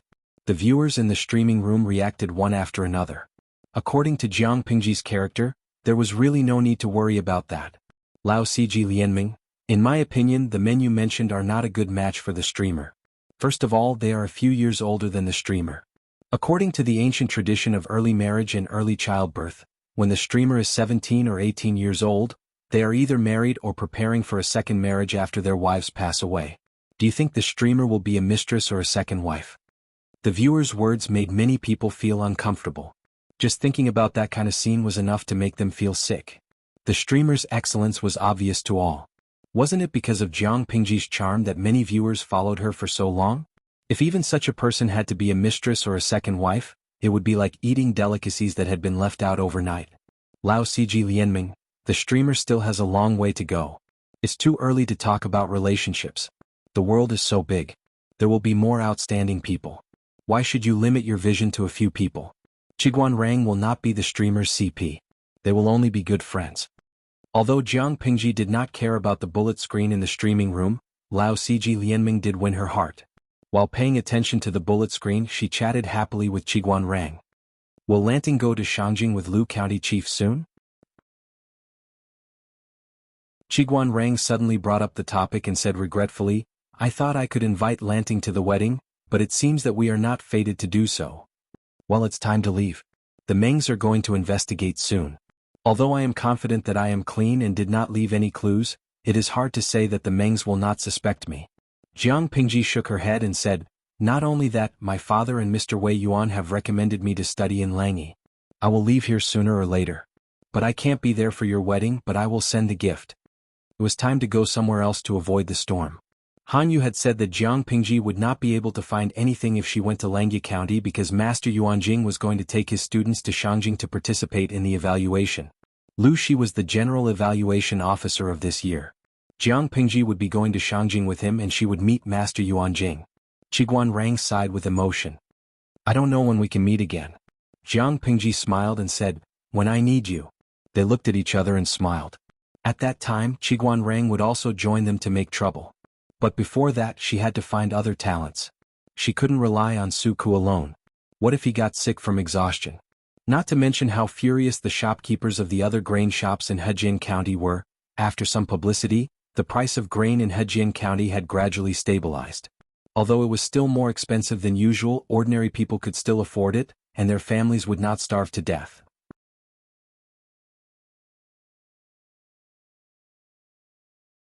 Chapter 246. My husband has just come back from the court meeting. How did he become like this? Feng Jin's mother heard from the servants that her husband Feng Ren had come back from the court meeting, so she hurried out of the main room to welcome him. With just one glance, she found that her husband was reprimanded in the court meeting and she felt sorry for him. If he was not reprimanded, how could a neatly dressed husband come back from the court meeting with tea stains on his forehead? There has been civil unrest in Meng County in Sangzhou since a few months ago. Now that a letter has been sent to the palace, it is no wonder that the emperor is not angry. Feng Ren said carelessly. He took the handkerchief from his wife and wiped his face. He sighed and said, now the civil unrest is uncontrollable and it has spread to the counties near Sangzhou. People are homeless and bandits are everywhere. The 3 tribes of the northern borderline are demanding an exorbitant price. Of course, the emperor wants to vent his anger. Madame Feng looked serious and said angrily, my husband is the head of the secretariat, but the emperor doesn't even give him face. If this gets out, how can he deter the other officials in the future? Not to mention the civil unrest of the Meng family in Sangzhou. Those who are not deaf or blind would know something about it. Isn't it his own fault that the emperor only got the letter now? He just wants to vent his anger on my husband. Feng Ren snorted. He did not like what the emperor was doing at the moment. However, his wife had a bad temper and she was so protective of him. He felt warm in his heart. He could not help but raise his hand to hold Madame Feng's delicate and soft hands. I'm fine. Madam, please don't get angry so easily. Anger hurts the liver. I'm worried about you. Madame Feng glanced at Feng Ren and said angrily, you are going to have a family and a career. You are so old and you are still so improper. It has been so many years but you are still so shy. Makes me look bad. Feng Ren smiled gently and the couple went back to the main courtyard hand in hand. Madame Feng asked the servants to prepare hot soup so that Feng Ren could take a comfortable bath and change into a clean spring shirt. Alas, even so. Feng Ren sat in front of the table. His wife was holding an embroidery rod and was carefully embroidering a black plum blossom picture. Your behavior has indeed disappointed many officials. They are always having fun in Shangyang Palace and don't care about the outside world. Which emperor did not want to wield the power of the world and lie on the knees of beauties when drunk? Now the emperor of Dongqing had been practicing the latter. Shangyang Palace was a real harem with 3,000 beauties. His Majesty had also issued a palace order that all the women in the palace were not allowed to wear underwear so that he could have fun at any time. Every time Feng Ren entered the palace, he did not dare to take a second look, for fear that he would see something unsightly. If that was the case, it would have been fine, but the emperor just had to like to go to the homes of his ministers for a short visit. Who knew how many wives of his ministers had been fooled by him? It was absurd beyond compare. Compared to the previous emperor of Dongqing, Emperor Yang of Qing, it was no less frightening. He had ascended the throne for many years, but the number of times he attended court could be counted on one hand. Indulging in beauty, unable to extricate himself. Occasionally, Feng Ren also doubted whether he would die on a woman's belly because of his indulgence in lust. Although the aristocratic families were now in power, this had a lot to do with the emperor's indulgence in sensual pleasures and neglect of court affairs. The more power the aristocratic families had, the more they impeded the imperial power. The more the emperor could not enjoy the pleasure of ruling over the world. He was controlled everywhere, and the more he indulged in sensual pleasures, the less he cared about court affairs. And the more power the aristocratic families had, the more it was a vicious cycle. He was ambitious but did not like to manage court affairs. He wanted to suppress the aristocratic families and regain his power, but he did not have the ability. How could there be such a good thing in the world? The current emperor of Dongqing, other than having more sons than his brother and being able to sleep with several women at night, had nothing else to show. Feng Ren was calm. Even if he was called to the study room by the emperor and smashed a cup of tea, he could still chat with his wife calmly. Who cares? Madame Feng said carelessly, they have been crazy for a long time. Look at you, there's a cut on your forehead. Put some ointment on it and don't eat much for a few days in case there's a scar left after you recover. Other than the first emperor of Dongqing, who had some achievements and ambition, the others were useless and useless. If it was not for the fact that the Feng family needed people in the imperial court, she would not want her husband to be the head of the secretariat. It was said that the emperor was dead and the aristocratic families were made of iron. No matter how bad the Feng family was, it would not be that bad. It did not matter if the royal family wanted to die or not. Her husband had written 4 or 5 memorials to remind the emperor about the Tsang prefecture and Meng county. However, the emperor was busy with his new favorite. If it was not for important matters, he did not want to see Feng Ren at all. The memorials he wrote 2 years ago were still gathering dust. Why would he read the memorials Feng Ren wrote a few months ago? Now he was angry? What was the use? I am worried about Huayu. He is now with the 4th prince. I don't know if he will run into mobs on the way. The children will have their own fortune. Don't you always say that? Why are you so worried when Erlang has only been away for a few months? Madame Feng put the embroidery cloth beside her and took out a sealed letter from the table. Huayu, you care too little about him? He took the letter and saw that it was written by Lu Shi. Feng Ren said. He only found out about Feng Jin's situation a few years ago. At that time, Feng Jin's character had already formed. He wanted to correct it but was afraid that it would backfire. He could only blame his wife for paying too much attention to the eldest son and loving the youngest son. They neglected the second son. Erlang is already at the age to start a family. Why are you more worried than me? What did Lu Feng write? Feng Ren read quickly. He lowered his eyebrows and smiled. Madam, you just laughed at me for being frivolous. Look at him. He is frivolous. He gave up his job as the county chief and came to be a matchmaker. Madame Feng did not avoid the topic. She picked up the letter and read it carefully. She had an idea. I have never heard of this lady from the Wei family. Feng Jin's brother had been engaged and it was his turn now. So Madame Feng had been looking for suitable ladies for the past 6 months. She was hesitating. I don't know what her temperament is. You can find out if you check. I am afraid that the lady that Lucy likes is not too bad. Feng Ren said, the Wei family in Hejian? Huayu can be a good match. If she has a good temperament and Huayu has no objection, she can be chosen. The Feng family was a big family. Feng Jin's brother was the eldest son of the legal wife. His wife would be the future wife of the family. Naturally, they had to carefully select her. Her family background, talent, and appearance must be good.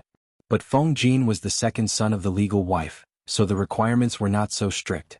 It was not that they did not treat Feng Jin well. They were afraid that sisters-in-law with similar status would easily have thoughts that they should not have, which would not be good for the family. Therefore, the status of Feng Jin's wife was not important. They valued her character, talent, and temperament more. If there was a shrewd and ambitious woman who instigated Feng Jin and his brother to fight for the family property, it would not work.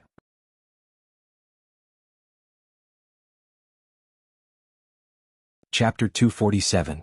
Lu Shi and Feng Ren were friends of gentlemen, and they had a good relationship in private.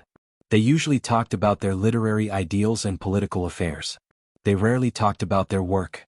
This kind of friendship and the way they got along with each other made Feng Ren feel relaxed. Naturally, their relationship was not bad. My husband always said that Lu County Chief was an idiot. I believe it now. Madame Feng put the letter away with a smile. Although it was an encrypted letter, there was nothing shameful in it. It was nothing more than talking about daily life, describing what had happened in the past few years, expressing his longing and acting as a matchmaker. He talked about how he was about to leave for Shangjing and didn't have a place to stay.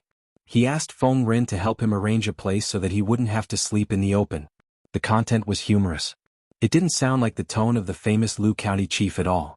It sounded more like a boy who hadn't grown up. He's even more idiotic. Feng Ren opened his mouth, but he suddenly thought of something and stopped. He said vaguely, anyway, you can't just judge a person by his appearance. He looks beautiful, but inside he's a pervert. Feng Ren and his wife had been married for many years and their relationship was getting better and better. They talked for a while and got up to have dinner together. At the same time, the news that Feng Ren, the head of the secretariat, was reprimanded by the emperor and even smashed a teacup had spread to all the families in Shangjing. Those with ordinary family backgrounds felt insecure. Those with great power in the court just looked on coldly. They all thought that Feng Ren would be angry and stay at home for a few days after being wronged. They didn't know that he still did what he was supposed to do the next day. Except for the mark on his forehead, there was no difference. Some old officials who were clear-minded couldn't help but sigh when they saw it. The emperor had completely offended Feng Ren. So what if he was the head of the secretariat? There were countless high-ranking officials in the Feng family. Would they care about the position of the head of the secretariat? It seemed to be an important position, but in fact the emperor was always afraid of Feng Ren and the Feng family. Under such circumstances, how could they expect the Feng family to serve the country wholeheartedly? Feng Ren didn't get angry not because he had a good temper, but because it wasn't worth getting angry. Due to the civil unrest in Meng County of Tsang Prefecture, the surrounding counties were affected as well. The people were wailing in pain and suffering. Along the way, people in ragged clothes could be seen everywhere. Many of the refugees from Meng County had fled to other counties with their children, creating a huge security and public order problem for the local area. The roving bandits took the opportunity to wreak havoc, burning, killing, and looting. In such a big environment, Hejian County seemed to be exceptionally peaceful. Most of the bandits had been cleaned up by Jiang Pingji. She selected some of them and incorporated them. Not only did they not become a hidden danger, but they contributed to the peace around Hejian County. While other places were immersed in dark clouds, this place seemed peaceful. The purchase restriction in the grain store was carried out smoothly. The other gentry families in Hejian County didn't dare to vent their anger when they saw that the leader was from the Lu family. What was more surprising was that the grain store of the Wei family also took the initiative to adjust the policy and limited the people's purchase at a low price. At least they know how to return the favor. Lu Shi smiled faintly when he heard the news. Jiang Pingji rolled her eyes and asked, did father really step forward to be a matchmaker for Jing and Huayu? Lu Shi snorted. What else? If they didn't have such a handsome son-in-law, how could the Wei family be so generous? When Jiang Pingji implemented the purchase restriction, although the Wei family didn't kick them when they were down, they were just watching from the sidelines. Now that Jiang Pingji had introduced the purchase restriction, no one would believe it if they didn't have a secret deal. If that's the case, I'm relieved. Huayu is a noble person. He will treat Jingxian well. Jiang Pingji didn't think too much about it. Wei Jingxian marrying Feng Jin was better than marrying Wu Ma Jun, wasn't it? Other things aside, Feng Jin's character was still trustworthy. Lu Shi secretly shook his head. His daughter was so kind. Based on the current situation, the marriage between Feng Jin and Wei Jingxian seemed to be perfect, but in the future, his daughter might have to bear double the pain, but it was too early to say that. Who knew what the future would be like? Lu Shi skipped the topic and said to Jiang Pingji, "It will be the autumn harvest in a month and I will be going to Shangjing to meet the emperor. Ask your aunt to prepare the things you will need on the way. It's your first time going out, so you should be well prepared." "Okay." Lu Shi said, "Pick some of the troops to follow us and protect us on the way. The rest will stay in Hejin County." Jiang Pingji's troops had expanded to 1,500 people, and that was the result of her careful selection. She couldn't take all 1,500 people with her. At most, she could take 40 to 50 people with her. The rest had to stay where they were. Jiang Pingji nodded. In fact, she didn't want to expose all of them. The quality of the troops varied. Everyone needed to be polished and trained. Even if Lu Shi didn't say so, she would do it anyway. "Father, don't worry. I have asked Xiaoyu to pick suitable followers. The rest will stay in Hejin County for now. Wenjing will take care of them." Although Qiguan Rang hadn't officially joined the team, Jiang Pingji didn't want to waste such a good labor force. Su couldn't stay, but Meng Hun still couldn't manage a troop of 1,000 people neatly. After all, internal affairs weren't his strong point. Besides, his current identity was a little sensitive, and he needed to avoid the Mengs. Most of the time he couldn't appear openly. Fortunately, Qiguan Rang would stay in Hejin County. He could more or less take over Suku's work, so she didn't have to worry about the troops. Although the departure would take more than a month, the preparations had already begun. In the ancient times, when transportation and information were not developed, it was not easy to travel far. Jiang Pingji habitually broadcast every day. Because the content was monotonous and boring, she didn't meet any interesting people or things. Most of the time, it was the audience who entertained themselves with the bullet screen. Jiang Pingji sometimes read the bullet screen to kill time. Unknowingly, the autumn harvest was approaching. The fields were yellow and farmers and tenants were working everywhere. The purchase restriction that had lasted for 2 months had also come to an end, and the price of grain had returned to normal. The stone that had been pressing down on everyone's hearts had finally been removed. From the adults to the children, everyone revealed a relaxed and happy smile, temporarily forgetting the chaos in the outside world. The number of the troops stabilized at 1,500 people. Their main task was to train. Occasionally they would have other additional tasks. For example, farm work. Because the civil unrest hadn't been effectively controlled, the outside world was still relatively chaotic. People were rushing to harvest the grain. They were afraid that the harvest would be ruined if they were late. However, every household was understaffed, so the harvest was not fast. Jiang Pingji happened to hear the tenants talking about it. After discussing with Suku, they decided to rent out all the troops to do farm work. They were strong, hardworking, and they only needed to eat their fill every day. Suku was speechless.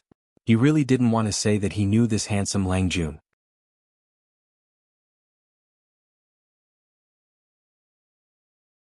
Chapter 248.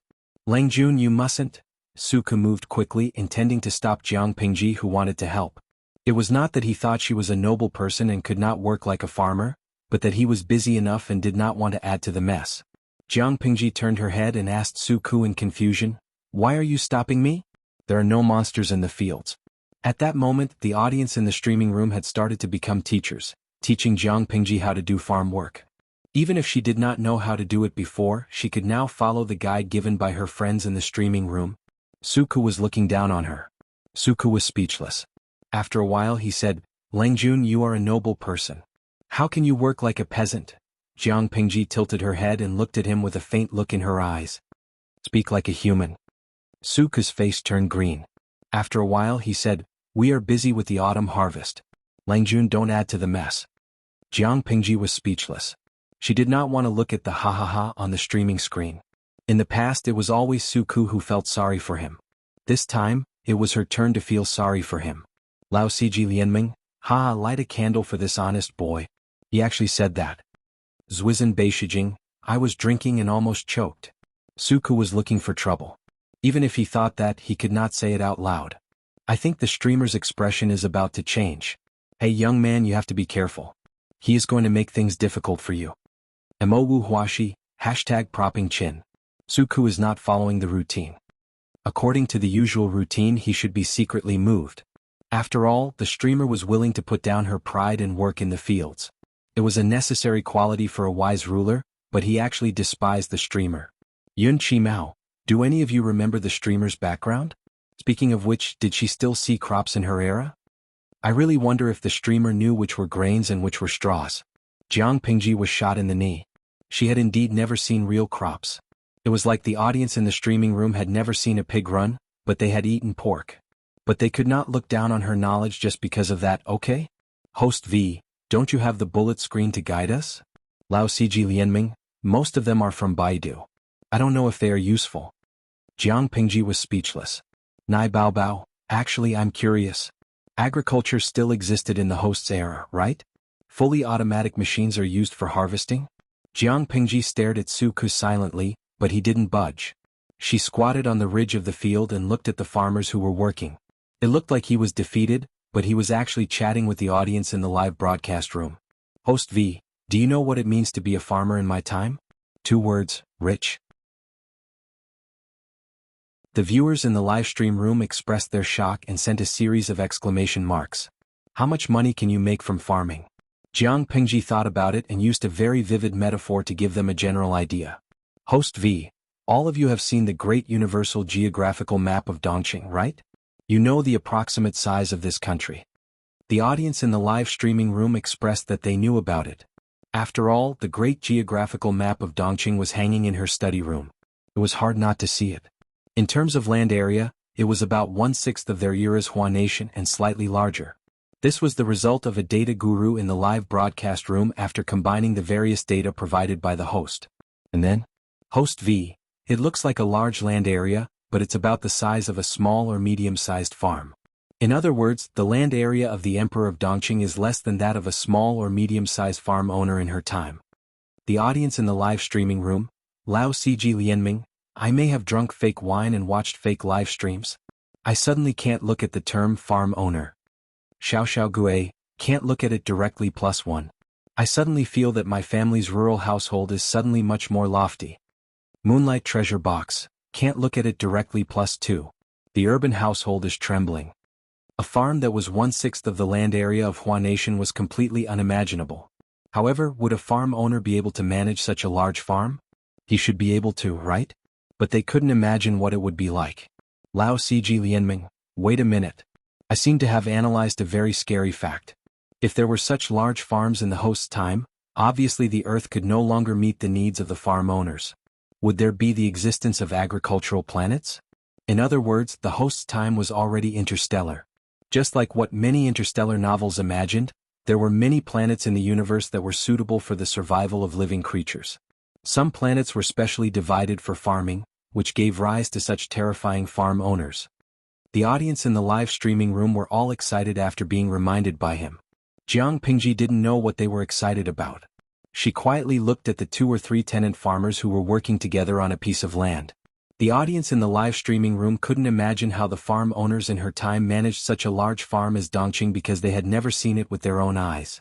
Jiang Pingji hadn't seen the autumn harvest with her own eyes, so she couldn't imagine how the farmers harvested the grain. Suku saw that Jiang Pingji was so quiet and he felt anxious. He changed his words and said, if you're really curious, you should get a tenant farmer who is familiar with the field to guide you. The grain seems to be nothing, but if it's harvested improperly, it can easily cause lumbar muscle strain and scratches on the hands and feet. Jiang Pingji tilted her head and looked at him. Then go find a tenant farmer. The audience in the live streaming room could only copy and paste on Baidu. They were no better than her. Suku had no choice but to get up and find an experienced tenant farmer. He hoped that his Langjun would know the difficulty and stop tormenting herself. Why don't you use tools? Jiang Pingji's understanding of the ancient times was limited. Even if she came to this era and searched for information from books in the outside world, she still needed to see many things with her own eyes. She didn't have the actual objects in her mind, so she couldn't imagine it. The old tenant farmer was in fear and trepidation. Langjun, there are farming tools, but they are rare and the cattle are precious. Usually, 3 or 4 households share them. When one household finishes harvesting, it's the next one's turn. If they are experienced, their speed isn't slow. In fact, it relied more on manpower than the power of tools. Jiang Pingji followed the direction of the old tenant farmer's finger and saw a farmer using rough farming tools. She frowned slightly. She couldn't imagine using manpower to harvest the grain. Not to mention the big farm owners, even the small farm owners wouldn't be able to harvest all the grain in their lifetime. You're tuning in to the Han Li's Wuxia Chronicles YouTube channel. We're so grateful for your support, and don't forget to subscribe to join us on this incredible journey through captivating stories. Your generosity through donations truly makes a world of difference, as it's the primary source of revenue that allows me to expand and enhance this channel for you. Thank you from the bottom of my heart for being a part of this adventure.